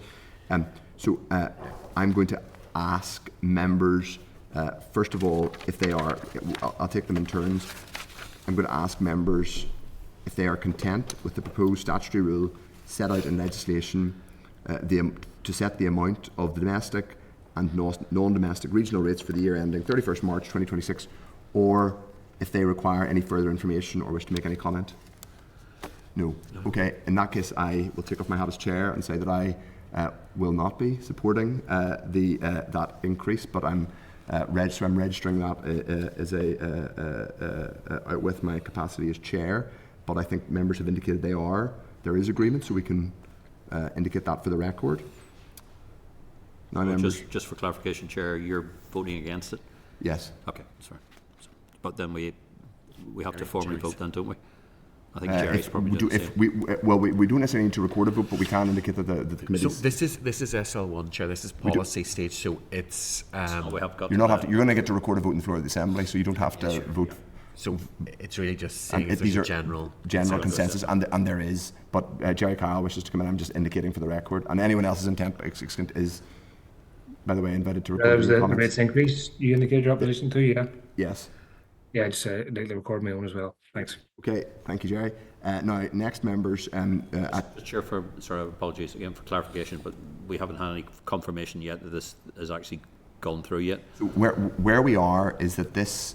The department is briefing us on the proposed assumed regional rates order for 25-26. It still requires formal executive approval, but they've given us the indicative numbers, and it's indicated in the draft budget. This is not like the draft. We're not kind of formally praying against it here, or there just seems to be a principle here. It's happening in a couple of other committees. We're being asked to pre-approve things that haven't yet been given executive approval. It's come through. I suppose that's a question for the executive. I mean, I have to say that the department or the LPS are at least bringing us it and briefing us on it. We can't complain about that in terms of process, but there's a question about executive approval, which isn't one for me, obviously. Through the chair, that's a particular, again, that's a sort of particular concern that I'm seeing more of. I mean, we're seeing it in the Democratic Scrutiny Committee, where we're being asked to pre-approve legislation that hasn't even come through yet. So it seems to be, it's beginning to European legislation, Steve, is in perfect shape, I'm sure. So I shouldn't make submissive comments. Chair, just to clarify as well, when the SR comes to committee, it will have to have. Yeah, that's what I'm thinking. Yeah, there'll be executive approval. Yes. Then obviously it is subject to debate as well. Have you got a timeline on it? I mean, that's... So hang on, through the chair. It will have to be soon because we are because obviously it has to be ready in time for the next financial year. Okay. So I think we've indicated, members have indicated their broad views on it. Now, next is to ask members if they are content with the proposed statutory rule to reinstate a micro policy within the rating system which applies a rates exemption to ATMs in a designated rural area, or if anyone requires any further information, wishes to make any comment. Members content? Content. Okay. Next, members, if they are content with the proposed statutory rule to continue the back and business scheme for 25-26 rating year, if they require any further information? No? Content? Okay. Now, so we've indicated our views on that. Now, next is agenda item 10, which is the Northern Ireland Banking Services and Financial Services Landscape Raise oral briefing. So we have an oral briefing on cooperatives and mutual banks from Michael Scholes. And can we have agreement? I presume we have that Hansard are going to... Yeah, Chair, we just need agreement. No. Yeah, agreed. Thank you. Agreed, yeah, okay. So, members, page 462 of the meeting pack, you will see a research paper on mutual banking. This outlines key issues regarding the potential introduction of a, quote, mutual banking ownership model in Northern Ireland. Michael has done some research on this. He's going to talk us through it. Please go ahead, Michael, and indicate to the clerk as we go along if you wish to ask questions. Thank you, Chair. Yes, it's quite a small paper. Can you hear me okay? Yes. Yeah. It's quite a small paper, so I'll go through the main points and allow plenty of questions for afterwards. So really, I start by describing the term mutual. It really just refers to any organisation that is owned by its members. And the term is often used as an umbrella term to mean really a cooperative or a building society. Now, currently there are over 9,000 UK mutual organisations registered by the Financial Conduct Authority. Now, these include cooperatives, community benefit societies, credit unions, building societies and friendly societies. And these organisations are registered as mutual entities under various UK and Northern Ireland statutes. And I've listed those at page 4 of the paper, so I'm not sure what page on your pack that is, but it's page 4 of the paper. So the regulation of mutual organisations that carry out certain financial services is conducted by two bodies. Firstly by the Financial Conduct Authority and then by the Bank of England's Prudential Regulation Authority. So the FCA regulation really focuses mainly on the protection of consumers, market integrity and the promotion of healthy competition, whereas prudential regulation concentrates more on the organisation's stability, resilience, including guaranteeing capital and risk management procedures. So in recent years, the Community Savings Bank Association have led a campaign to introduce 19 regional mutual banks across the UK, including Northern Mutual in Northern Ireland. And they estimate that a capital investment of approximately £20 million would be required to set up such a bank. So the key features really of proposed Northern Ireland Regional Mutual Bank includes the fact that first of all, it would be mutual and then it would be owned by its members and customers, and it would be for the members and customers. It's regional, it would serve only Northern Ireland. It is ethical, it's not profit driven, unlike a commercial bank. It's inclusive, no one would be refused an account.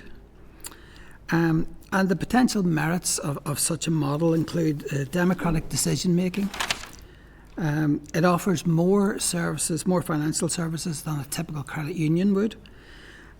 For example, mortgages and business loans. There's a larger element of community involvement, and also it has the ability to reach people who are financially excluded by normal commercial banks. Now, the potential downsides really include it would have low access to capital, initially in startup. Also, it possibly could have poor branch and ATM access to cash services, and also it wouldn't have a global reach the way most commercial banks would, so therefore it'd be more vulnerable to an aggressive takeover. So that's really a very quick synopsis of the paper, and I'm free to take any questions, Chair. Okay, thanks, Michael. Just a couple of questions from me. First of all, so in terms of the landscape here, so there's the proposal to set up a full-blown mutual bank, but we have an existing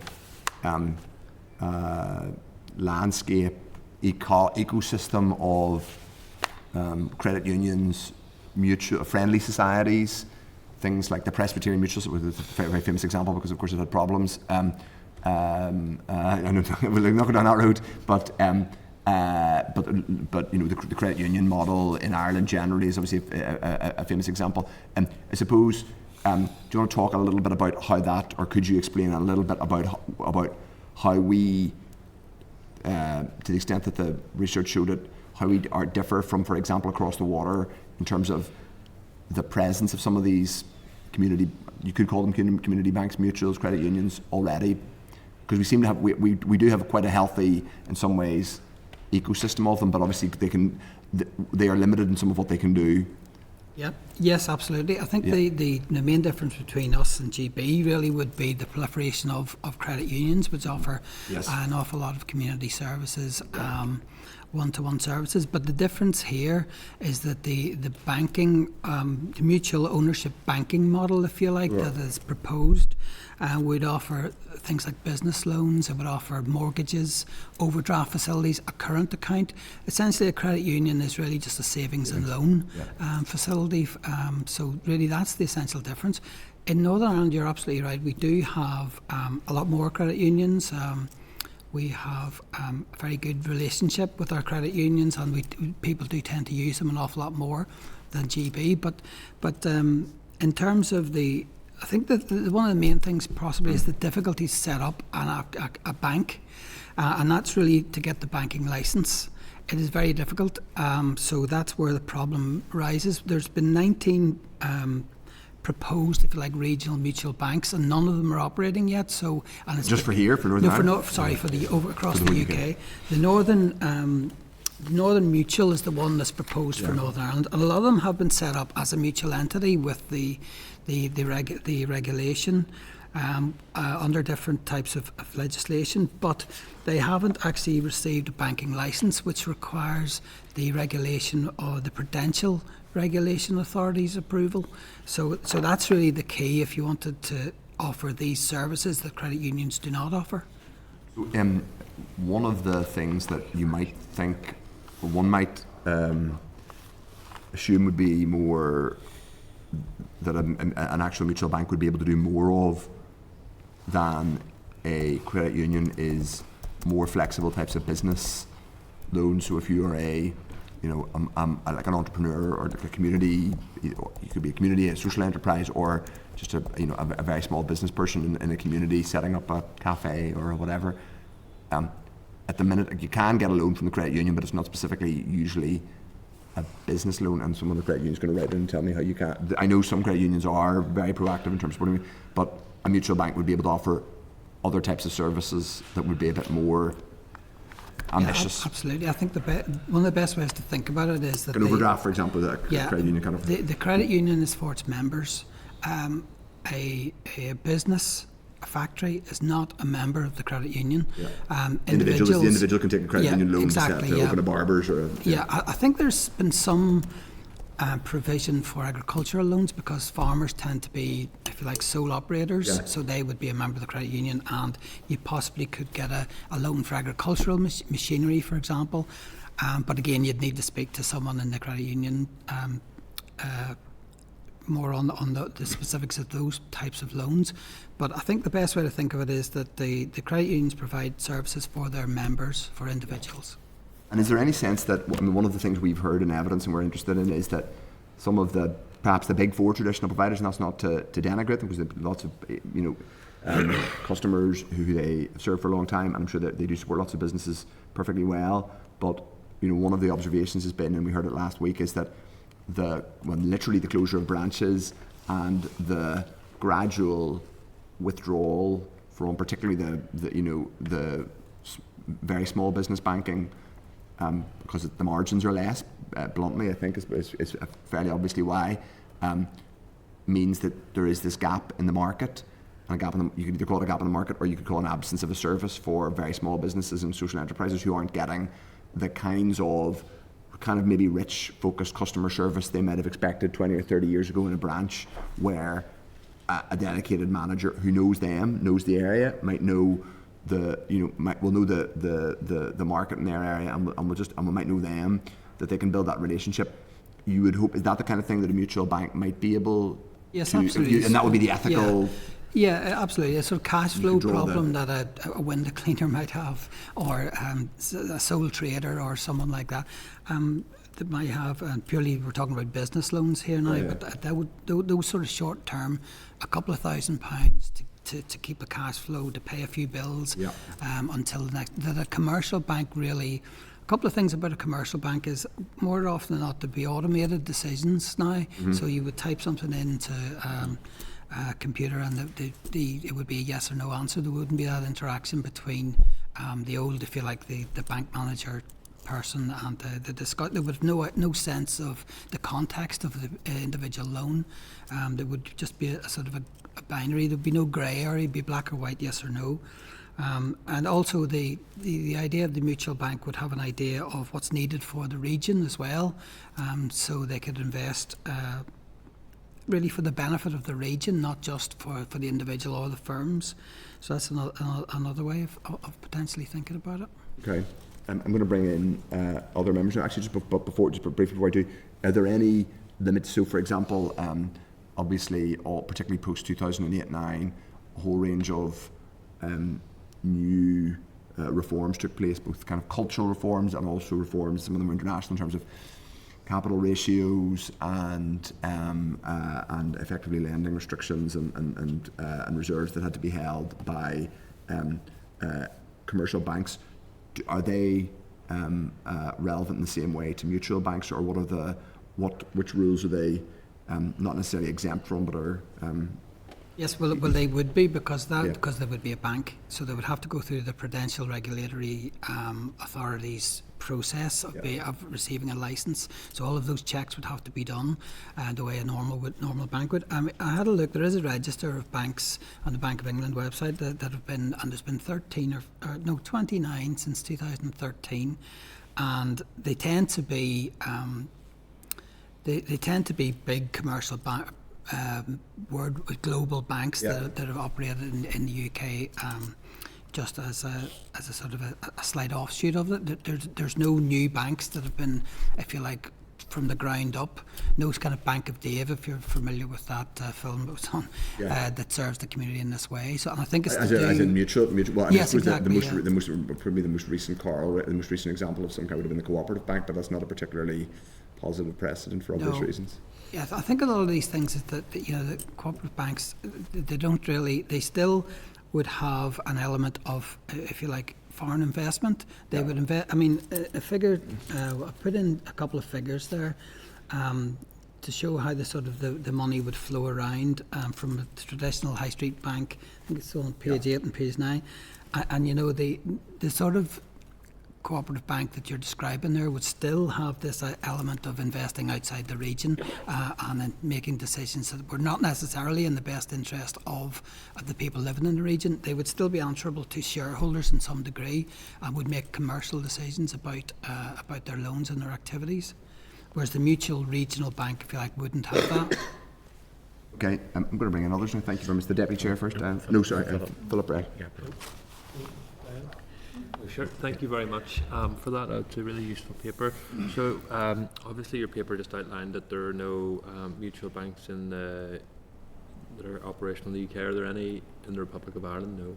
Oh, not that the research could find in the same way. There's a couple of interesting models in Australia that I find. There's a couple of really interesting ones that actually focus on sectors. So if you like, the members would be, there's the teachers one, that anyone involved in education in Australia can be, so it's basically just for the teachers or anyone working in education, and a lot of any of the investments that they make would be in education in that but they're not a regional thing the way that the mutual regional banks would operate. So and they do have some sorts of elements of commercial investments, and they are answerable to some sort of level to some foreign investments, for the want of a better word. So they don't really strictly fit the mutual banking definition that I think that the chair and the committee would sort of are talking about for Northern Ireland.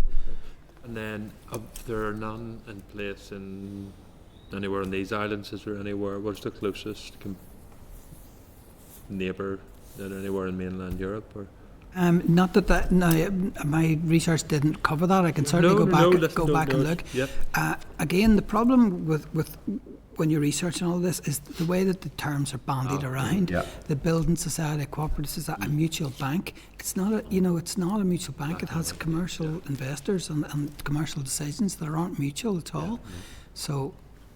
That's one of those building sizes were mutuals at one point, like Nationwide would have been a mutual. Yes, absolutely. I think they all started, back in the 19th century, especially in America. They all started for the benefit of obviously of the town or the people that lived there. But when you mentioned Australia, I left I think about $10 in an Australian bank account when I ceased working in a pub in Sydney in 2006. And if anyone from the Commonwealth Bank is watching, I'd love to know how much is in that account now, because I retired from politics. Have you declared that foreign earnings in your declaration? I'm not declaring it, so it should go on the register. Deirdre Hargey. No, I think the Australian one, it would be interesting just to see what makes it viable, because I know one of the restrictions or considerations here, or it was a number of years ago, was the population size. So in terms of the scale, within the north, there was certainly the 6 counties anyway, there isn't the population scale. Is that something that's coming out?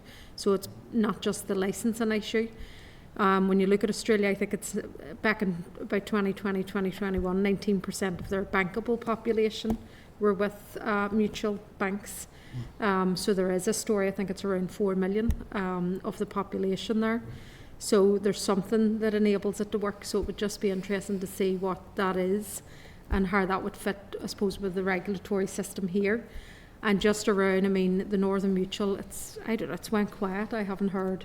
Has there been much activity or engagement that you're aware of that's taken place with departments? Because I know at that time when I had engaged them back in 2020, they were really looking government to kind of, I suppose, put the financial commitment down in order to make it work. And one of the ones, sorry, I was going to ask you around, because I know it may be in, can't remember if it's in your paper, but it's in a different paper, is the Northwest Community Bank in England, so around Preston Council, Liverpool Council, where they were looking at a council-led regional community bank.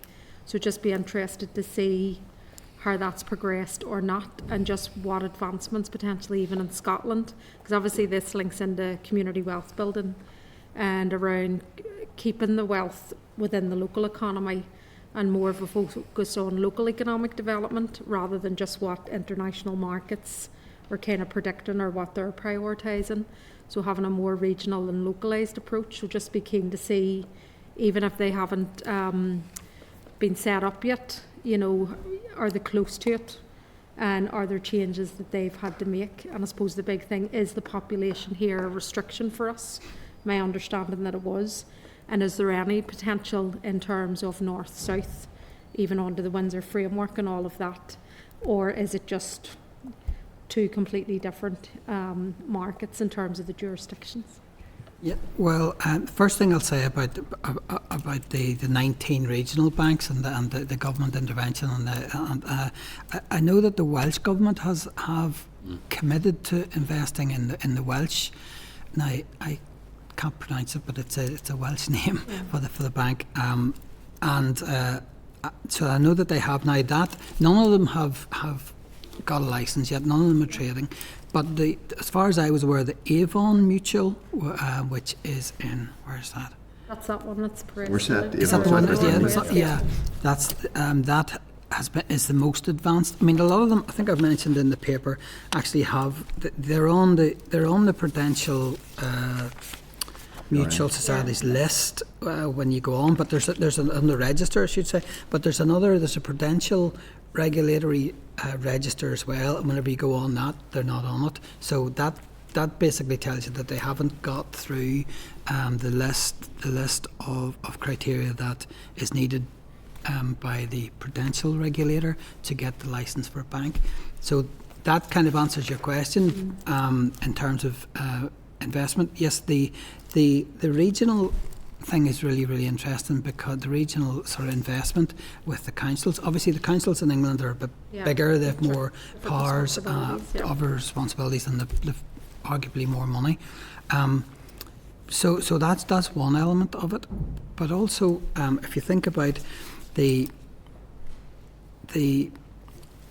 people in Northern Ireland as well, one of the big things is that this 20 million assets that we need, and more often than not, my research showed up that venture capital starts banks. So you've got people investing to start banks to make money, and that's how the money comes, because they need the capital assets, and venture capitalists cannot invest in this model. That's not available to them.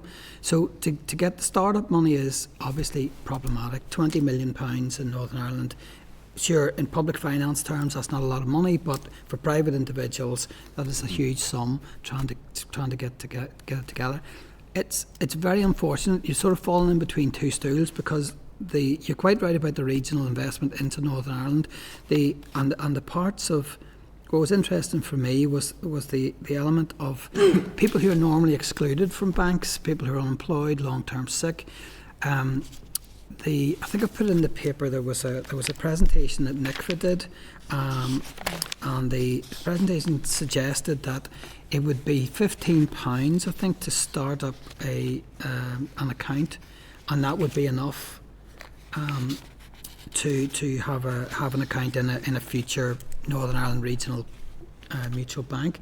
and and no one would be refused, regardless of your your credit history, or your job, or your your financial situation, or your health, or anything to do with that. So it's really, to answer your question, I think there are problems with it. It's just a difficult. It's theoretically, I think it would be a very interesting answer, and it would plug the gap.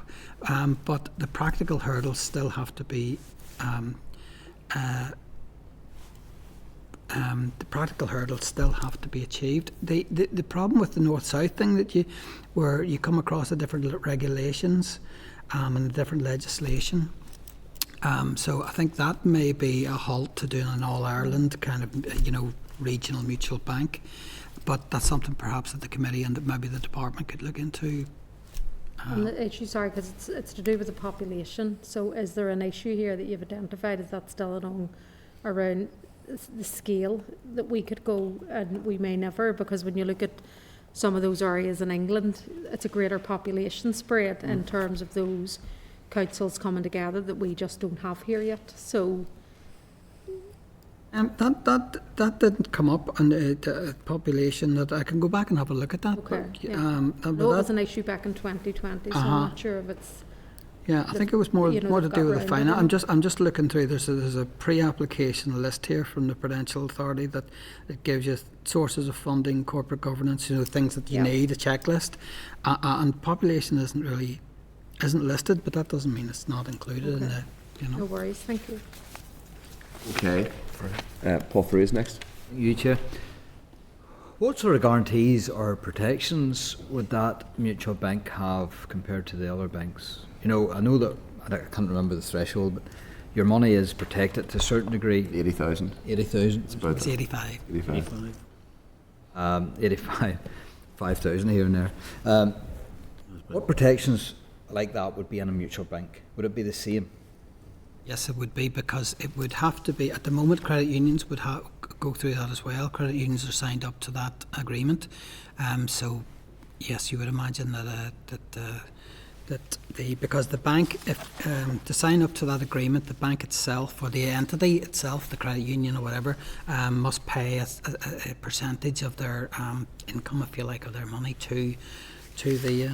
Is that like insurance? Yeah, it's the Financial Services Compensation Scheme, right, okay. which would pay for that, and it's 85,000 per person. That would be important for confidence. Yeah. In a new bank. Yeah. What's the real main benefit of a mutual bank? Is it because it's low level? Everyone should know their bank manager. Those days are gone. Surely it can't be about competition, because a small mutual bank would never ever be able to compete with the four established banks, and then also the raft and wave of new banks coming in, computerised banks, internet banks, call them as you will, that are coming in and really flooding the market, if you like. And we've had evidence here from businessmen going to those types of banks as opposed to going down the street to their local bank.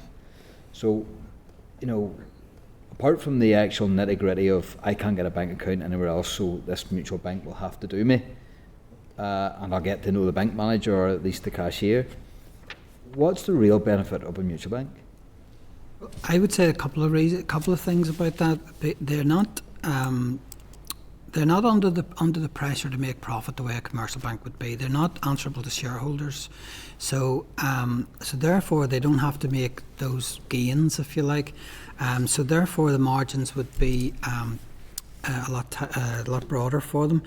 So therefore, really, if you think about it, they can redistribute the wealth or the income of the deposits a lot, spread a lot thinner. Thinner's not the right word, but they more democratically, perhaps. The whole idea of the small business person that I think I mentioned earlier on, that short of cash to pay a bill, they can get a short-term loan. Favourable rates as well would be a big thing, because the rates would be linked to the profits that would be demanded of the shareholders in a commercial bank, and that wouldn't be the case in a mutual bank.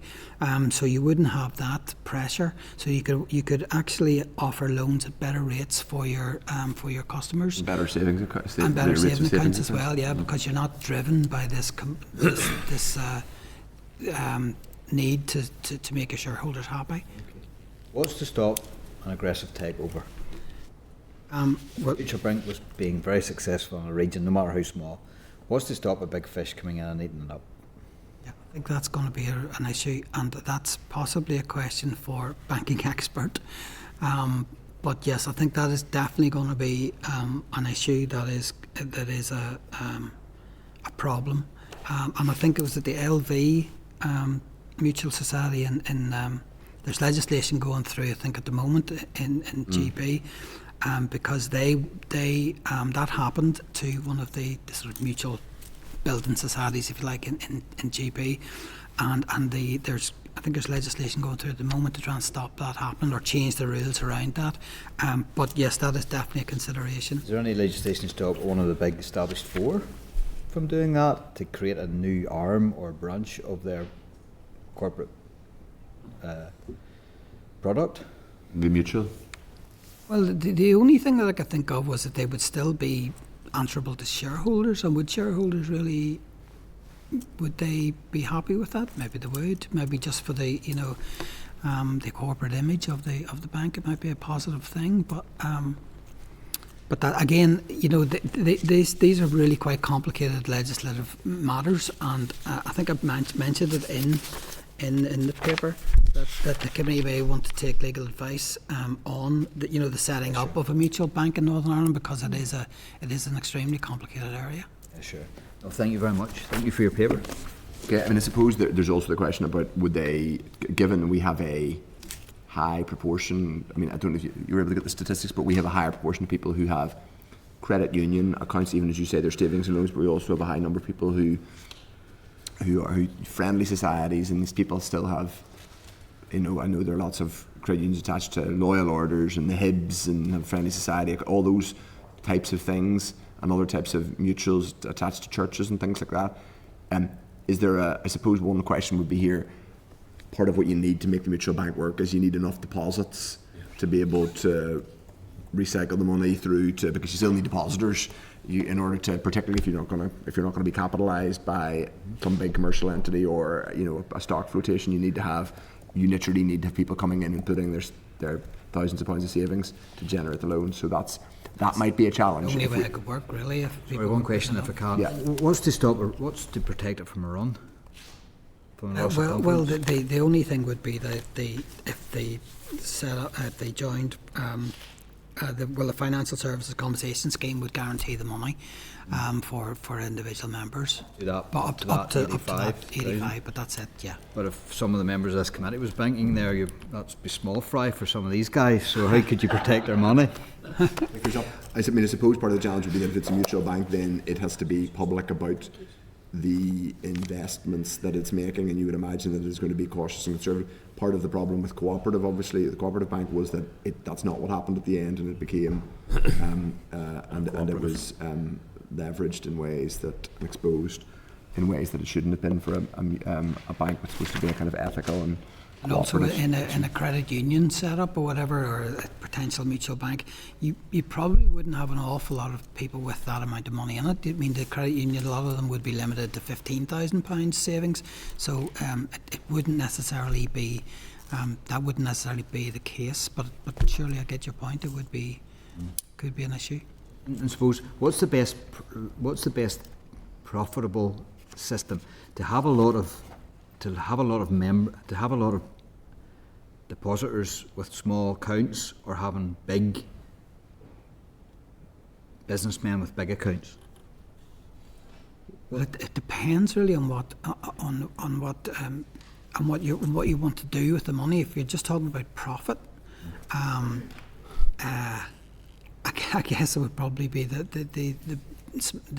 businessmen with the larger amounts of money, because you could invest a larger amount of money in foreign markets and the money markets that the commercial banks do, but that wouldn't be the case in this particular. And I just don't think you're going to be, no mutual bank's going to be attracting someone worth 10 million quid or 100 million quid, because that's not what they're there for, and that's not what they would just get a higher return somewhere else. So it's different. And the mutual bank couldn't invest in the foreign markets anyway. Yeah, of course, yeah. Okay, I think we've covered quite a lot there. It's a useful primer for us going forward with this stuff. Thank you very much, Michael, for your time. members, I think we'll keep a watching brief on that, and that is something for us to consider as we take further evidence. Okay, and I think as we ask questions about, particularly as relates to how well our existing banking infrastructure is serving small business and the consumers, and the financially excluded and like working class communities who don't have as much financial resilience and information, that we reflect on all of that. And I think any more information we can garner as we go on about how, for example, the presence of the credit union and friendly societies and the high use of them here, how that impacts. Does that, for example, a question that occurred to me is the presence of the credit unions in Northern Ireland providing this amazing, wonderful community service, is that letting some of the commercial banks kind of be a bit more kind of blasé about the kind of customer service they're offering, because there's this market? It's a question for us to ask. Okay, we'll move on. I think people are it was useful. Next agenda item is correspondence, and there is some correspondence that we need to carry over from the last meeting, so I'll try and be as concise as I can. 11.1 is correspondence from the Minister on shared property management, and members, there's correspondence there in relation to policy options relating to the issue of property management companies and agents. The Minister says in the correspondence, she acknowledges that these companies are they are regulated and subject to legislation in relation to companies law, and obviously there's some regulation of them if they're companies, but she says in the letter that in itself does not always appear to prevent unfair and at times less than scrupulous behaviour from these companies. And while companies law is falls outside the department's remit, our interest in the substantive law, land law, is, I believe, worth exploring in terms of identifying ways in which we can explore these issues. And she says work is underway, and she's content for officials to update us on that. And can I suggest we have a further scoping exercise, a further briefing whenever the scoping exercise is underway, or whenever more work has been done basically by officials, and we schedule that in at some point in the next number of months. Yeah, that's good. It's an issue that keeps coming up at a local office level, so, and I'm sure that's across the board. Definitely in South Belfast, definitely where you and I are. Particularly with apartments and stuff, it's just irregular. So I think it'd be good to get the briefing once they've done the initial. Yes, exactly. Okay. Sorry, Dan. Yeah, apologies, just declaring interest in the next item as a member of PAC. Sure. Next item is 11.2, memorandum of reply to PAC report child poverty in NI, and the Deputy Chair has already declared an interest. It's at page 477 of the meeting pack. The Department laid a memorandum of reply in the Business Office to the PAC report child poverty in Northern Ireland. Most of the recommendations of the report have been accepted by the Department for Communities, but recommendation 9 is that the Department works with other departments to review the barriers to the Children's Services Cooperation Act, and by December 25 produces an agreed action plan. The Department has agreed that there may be potential in the Children's Services Cooperation Act allowing organisations to pool resources and share outcomes, and states that it will engage with the departments to understand the potential barriers and produce a plan by December 25. So hopefully that will be a substantive plan, and we'll be able to consider it. So members, if we are agreed to forward the memorandum of reply to the Communities Committee and seek a written briefing, I think in the first instance, from the department on their progress in delivering that plan by December 25, it would be good to be kept abreast of that. Okay, Department of Finance Service Delivery brochure, that's at 487 of the meeting pack. Members, the department has produced a service delivery brochure that sets out all those services the Department of Finance provides to NI departments, and along with charges, delivery metrics and key contacts. The brochure is one aspect of a wider programme of work to ensure that the role of the department is set out clearly for the benefit of users of shared services within the public sector, and more widely, that's to note. Dan, want to comment on that? Yeah, thank you, Chair. I went through this in some detail, and I think that it's really good that the department's reporting on all of these things and the transparency.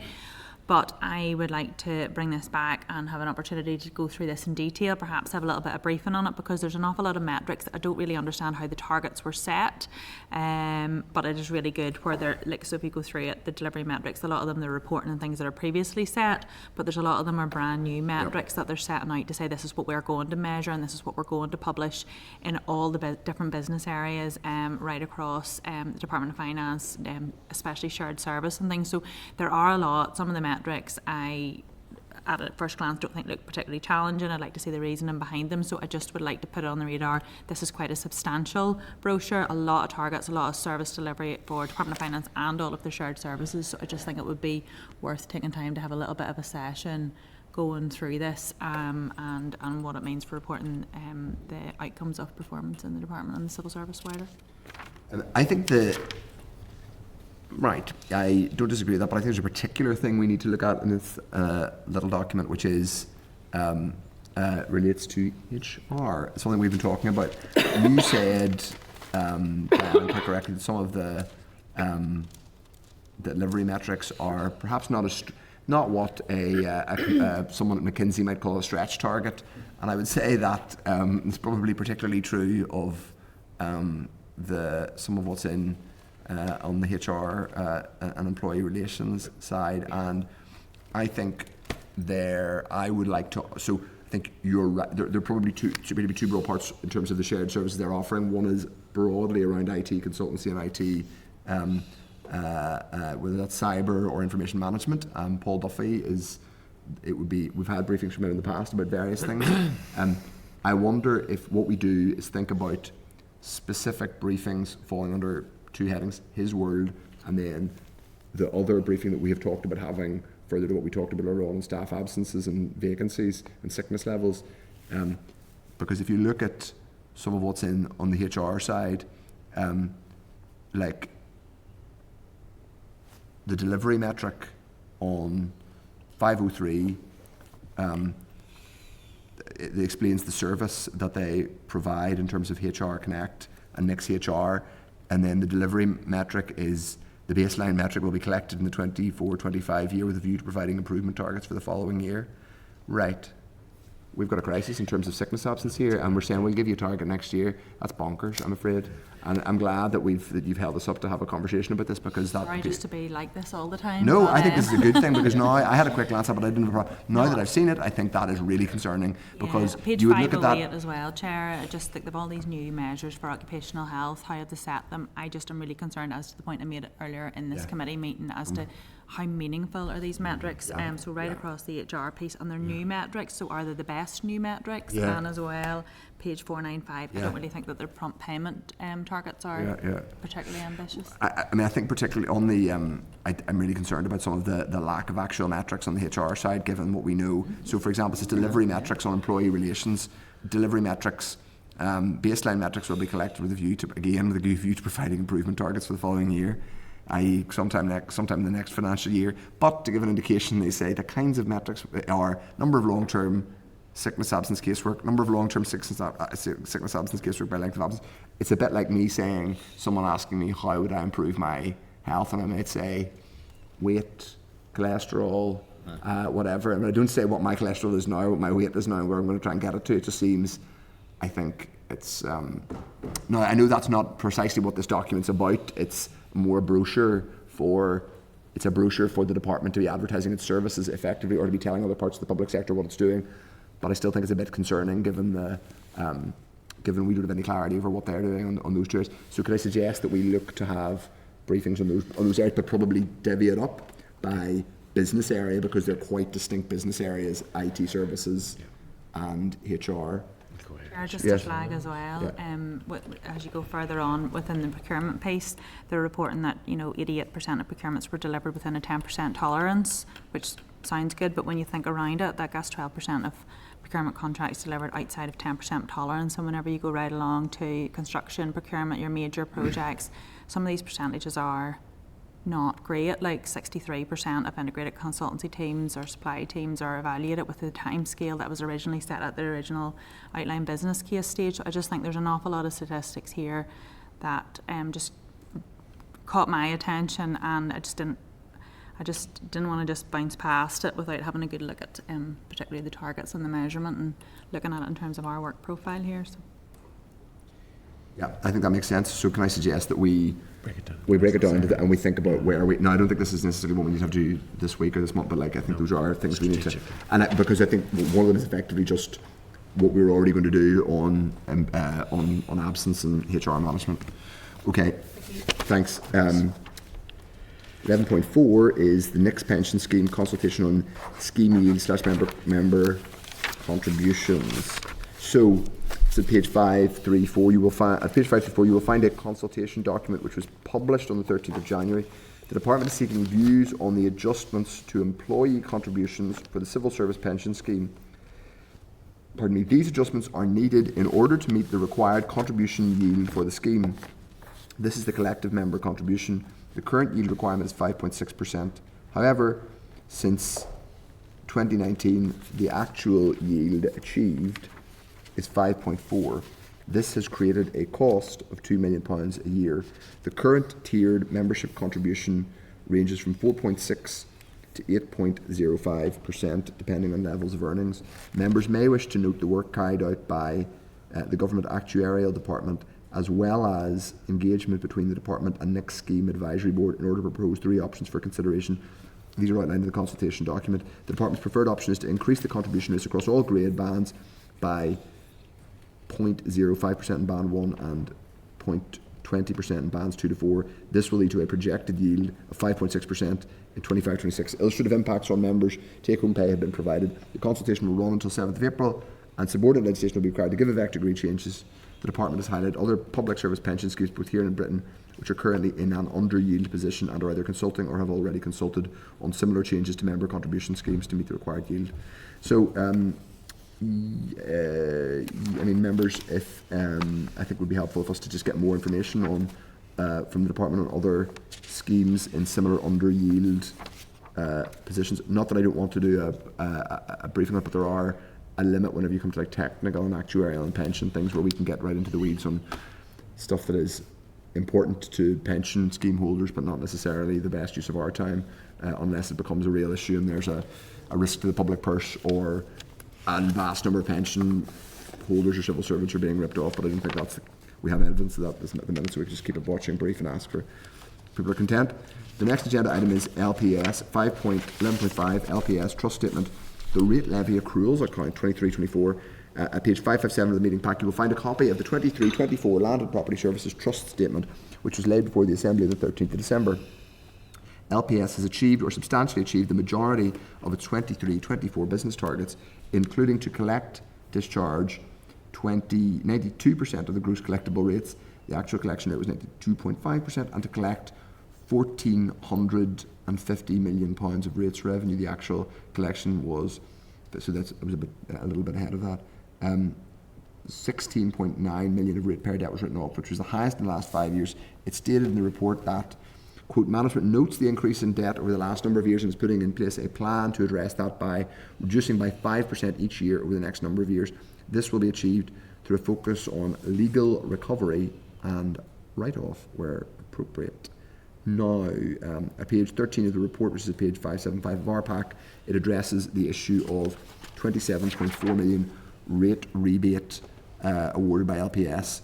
£384,000 of this was repaid in error. The total level of fraud and error in rebate was estimated to be just about 3.6 million. Okay, page 14 of the report, which is page 576, addresses housing benefit and states the overall level of fraud and error was about 3.5 million, just slightly down in the previous year. 22-23, the CNAG qualified her regularity opinion on the level of fraud and error in housing benefit rate relief due to a limitation in audit scope over the regularity of housing benefit expenditure. However, this qualification has now been lifted because while the level of error is high in relation to the expenditure to which it relates, there has been a continued reduction in expenditure and a general downward trend in housing benefit fraud and error. The CNAG has not reported on any other matters related to the financial statements. However, she has highlighted a number of other matters: the increasingly high value of ratepayer debt, the limited actions taken to verify properties listed as vacant, and the outstanding valuations caseload impacting on rate revenue. The CNAG has indicated that she will continue to monitor the progress made to reduce the outstanding debt manage vacancies, and reduce the outstanding caseload. Members, this is to note, as the committee maintains a watching issue on these brief on these issues. There's just a couple of points I would make, but I would suggest that so it is, I suppose, good that there are progress in a couple of areas. I mean, in terms of the target, it would be helpful to clarify. They set themselves a target of collection discharge of 92% of gross collectible rates, and as Andrew McAvoy said, when you score these things, you always forecast 100% rates collection, which is obviously sensible. But it would be helpful to know whether that 92% is that just kind of, there must be a method to get to 92%. It wouldn't just be a kind of, well, it would be good to collect about 92%. It's a bit more. You're losing about 10% or a bit less than 10%. Is there some? How do they come to that number? And is that comparable to neighbouring jurisdictions and neighbouring rate collection authorities or council tax collection authorities? Then the other question for me, I think, is around both the high value of ratepayer debt and the. Now I know we did get evidence from the new Sharon, the new chief executive, on actions that are being taken. It all sounds like they're abreast of it in terms of actions being taken to reduce that. But it'd be good to kept abreast of that. But also this area around the properties listed as vacant. I did discover in my personal constituency work a number of problems with the rating list it's Mr. Brett's constituency around North Street and the Tribeca project, and I would just be like us to keep a watching brief on that. If any of them are down for side. Yeah, thank you, Chair. I would propose that we write to the Chief Executive of LPS for a formal response to these accounts. This is the LPS accounts for 23-24, so they come later than the normal cycle, but they're the last financial year, and we're now coming to the end of 24-25. And whilst it isn't a qualified opinion, for the CNAG to draw emphasis in the audit certificate of matters for attention, it means that they're quite significant. So I think as a committee we should, just actually write straight to the LPS to say, on the matters of concern of the CNAG in our audit report, can you tell us specifically what action you're taking in each of the bullet points? I am content to do that. If members are agreed. 11.6 is the Ulster Bank Growth Tracker report, and you will find at page 602 copy of the Ulster Bank Growth Tracker report from December 22, which provides a snapshot of regional economic activity, and there are some concerning findings in real time. One is that new orders are down since end of 23, business confidence is down, and a rise in output prices. So that's to note, but it is obviously concerning. 11.7 is the Construction Employers Federation press release, which is a press release to outline the latest results of their survey. They talk about particular concerns which are long-standing but are becoming more pressing around Northern Ireland water, and they also want to see consultation on a multi-year budget to 2029 with a view to agreement by midsummer. That's to note, although I would at a personal political level agree with their call for a multi-year budget. In fact, I think it's probably worth, although we will have someone to tell us about it, an update from the department. They promised me to ask for an update in the department on the multi-year work. We know that they're doing 5-year, so we're probably going to get one anyway, so we don't need to ask for that. We have Chair, we have it on the 12th of February, and they have indicated in correspondence that they would anticipate a 3-year budget, not the coming financial year, but 26-27 onwards. Because we've had outlines on resource and capital from the UK government in terms of resource. I think they're going to look at a 3-year forward budget from 26-27 and a 4-year for capital. So it gives the executive then a much better understanding of the parameters they're working within.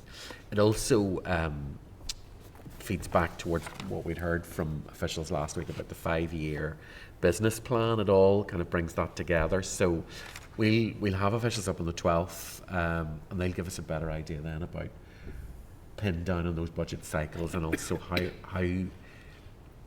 probably how accurate it's likely to be getting that kind of forward notice of budget as well, and the parameters they're going to have to work within then to allow for variance and so on too. Members are content. Yeah. Okay. Thank you, Clark. The next agenda item is item 11.8, which and 9, which are Hansard transcripts of the Open Government Network oral briefing on the 4th of December and the rating policy briefing we had on 12th of December. To note, 11.10 is individual correspondence involving an individual member of the public. Members, if people content, we will advise the correspondent in this case that we do not deal with individual bits of casework. So we're happy to pass that on. Jerry Carroll, did you wish to come in? Yeah, just on that, not going into the details of it, but just given the allegations that the person has stated, I guess it's ways to maybe break convention and maybe one of the officials or somebody to speak to the individual. So it may be relevant to the committee, it might not, but given obviously the RHI hangover and the, when concerns were raised, people didn't always respond to them. I'm quite conscious of that. So I think maybe somebody should maybe speak to the person to see if there's anything of relevance to the committee. Well, I think it's first of all worth saying that there's no difficulty with any member of this committee, nor should there be any prohibition on any member of this committee pursuing the, I suppose, allegations or comments made in this person's correspondence. And I'm not making any comment about the legitimacy or otherwise of what's in there. I would suggest that it's genuinely until we would have more substance or more strategic information about an issue. I don't think it's for this committee to do individual to pursue these individual bits of information. That's not to say that an individual MLA can't, but I don't think it's appropriate for us to begin to pursue this person's correspondence. In part because I'm sure we all, and I as chair, will get things that I could bring to the committee and ask us to pursue them. It's not always, it's just not always the best. Frankly, it's not always the best use of our time. That's not to in any way demean people who correspond with the committee. But we all, as elected representatives, have means to pursue these issues. I would say, if at any point we can establish that there is some bigger issue at stake, then by all means, it may be something that we look at. But I think if members are content for the time being, we'll respond to the individual and say it's best pursued via individual constituency MLAs, and then it may be that we discuss it further at some point in the future if there's more to discuss. People content? Chair. Okay. The next agenda item is in the tabled pack, and that is 11.11, which is related to the Public Accounts Committee and primacy over NI Audit Office reports. PAC has reviewed its primacy over, it's page 8 of the table pack. PAC has reviewed its primacy over the Northern Ireland Audit Office reports and provisionally agreed that its eighth report will be on managing the schools estate. It has also released a report entitled Water Quality in Lakes and Rivers. The quote RHI Progress Implementation Report remains on hold. Members, so have they not decided yet whether they're going to assert primacy or not? They're on hold pending a decision. Right, that's a while now. They've been I think need to talk to the chair of that committee. It's a scheduling issue, I think. Okay, well, I need to. God, these committees in the PAC need to get on with it. Anyway, no offence to the dear friends in the PAC and colleagues. So that report remains on hold. As members will recall, public procurement in Northern Ireland is already retained by the PAC. The major capital projects follow-up report has been retained for an inquiry, so that's to note at this point. Next agenda item is the Examiner Statutory Rules 29th report. There is nothing for this committee to note. Agenda item 12 is the draft forward work programme. I'm going to ask the clerk to... So, Chair, we already discussed for quite a long lead-in time now our visit to the Kilkeel Banking Hub. So we've got the date of the 2nd of April on the forward work programme. We'll hold a meeting at the Kilmorey Arms Hotel, and with members' permission, what we're planning to do is get a a sort of round table group of local business people together to do a session for the inquiry. Probably looking to bring in, talk to the Deputy Chair about this because it's our constituency, for the local area of Kilkeel itself, Ross Trevor, potentially Newton Ards, but also then looping in Newry as well, just to capture as many people as possible. And we have now got details on the right people to talk to about getting that organised. So members are content, we'll start planning that. The LCM, the digital LCM, members will have been expecting prior to now, but that has been delayed at Westminster. So that will delay then everything that the Department and the Executive does. So we can't start our countdown until we know what's happening with that, but we are poised and ready to go once we get that clarity. Social Enterprise NI was due to be briefing today, but through to illness they can't, so we're going to have to reschedule that. An alternative date will come, and we're hopeful that'll be fairly quickly. The development trusts have given us clarification on what they're going to brief when they come up. We'd originally anticipated they might brief on the inquiry. They've said no, they're not in a position to do that, but they will do the briefing they'd intended on the Capital Investment Fund for Voluntary Community and Social Enterprise sector, which loops into our wider look at the funds coming from Westminster and their renewal going forward. Then there's nothing else I think out of today that we would add to the forward work programme. So those are the kind of highlights, Chair, if members are agreeable to what I've said. Members are content? Perfect. Yep. Great. I have one item of business just to simply put on the committee's radar and suggest that we could put a pin in it for future evidence, perhaps, since this report from Esri, which is entitled Modelling Northern Ireland within the context of the all-island economy, is a really significant bit of work by Esri, and I think there's something for us in it because there's lots of stuff around the block grant, and I think it may be something that we take either standalone evidence on, or as part of our, whenever we finally get the Fiscal Council bill, we look to do it as an ancillary. So can I suggest that we come back to that at some point? And I will circulate it within, I might suggest the members, it's circulated in the pack, in the future pack. Put that into the next pack, Chair, so members are aware. There's nothing else, any other business from anybody else? Anybody else, any other business? No. In that case, the date, time and place of the next meeting is not in this room, but on Wednesday 29th of January at 3 p.m. in NICFA in Duncairn. Chair, I wonder, just before we finish, is it worth me giving a quick rundown on what's happening? Yes, that would be helpful. So we've got the two committees meeting at NICFA. So the Economy Committee will meet at 10 through till just after 12. We'll start having stakeholders arriving at 12 at NICFA, where they can register, have lunch till 12:30. The event starts at 12:30. It'll come in two sections. The roundtable discussion, and then that'll be the first hour, and then a second hour on a plenary feedback through probably rapporteurs. We're still pinning that one down. Then there'll be a half-hour break, and then the committee will meet at 3 o'clock. Anticipating a finish for the committee at 4:30 because we appreciate traffic will be a nightmare getting away from that. But that's rundown today. We've already emailed it through, and as members might predict, I will be sending lots of WhatsApps to remind everybody about that.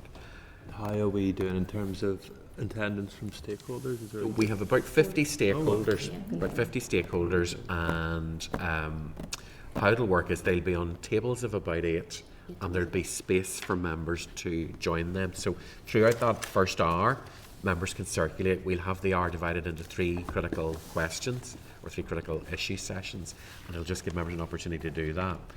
We'll also have a table for members to confer at as well, with each other and also with representatives from NICFA. So hopefully we've covered all the kind of things we need to. It's very similar to the setup you'll have seen for roundtables at NICFA before. It'll look very much like that. I'll give him as an official welcome in the North Belfast. He'll be closing his economy chair. Thanks afterwards. Okay. I have to go. Unfortunately, I've got a meeting after that. So are we adjourned then? We are adjourned. The committee is adjourned. Okay. Thank you.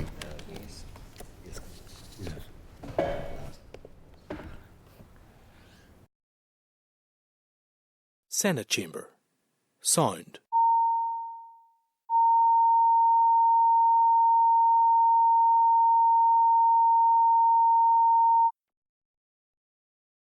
Senate chamber. Sound.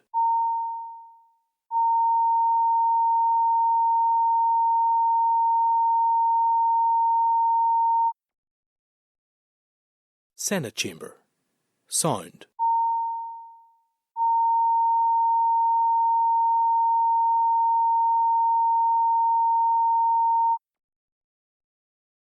Senate chamber. Sound.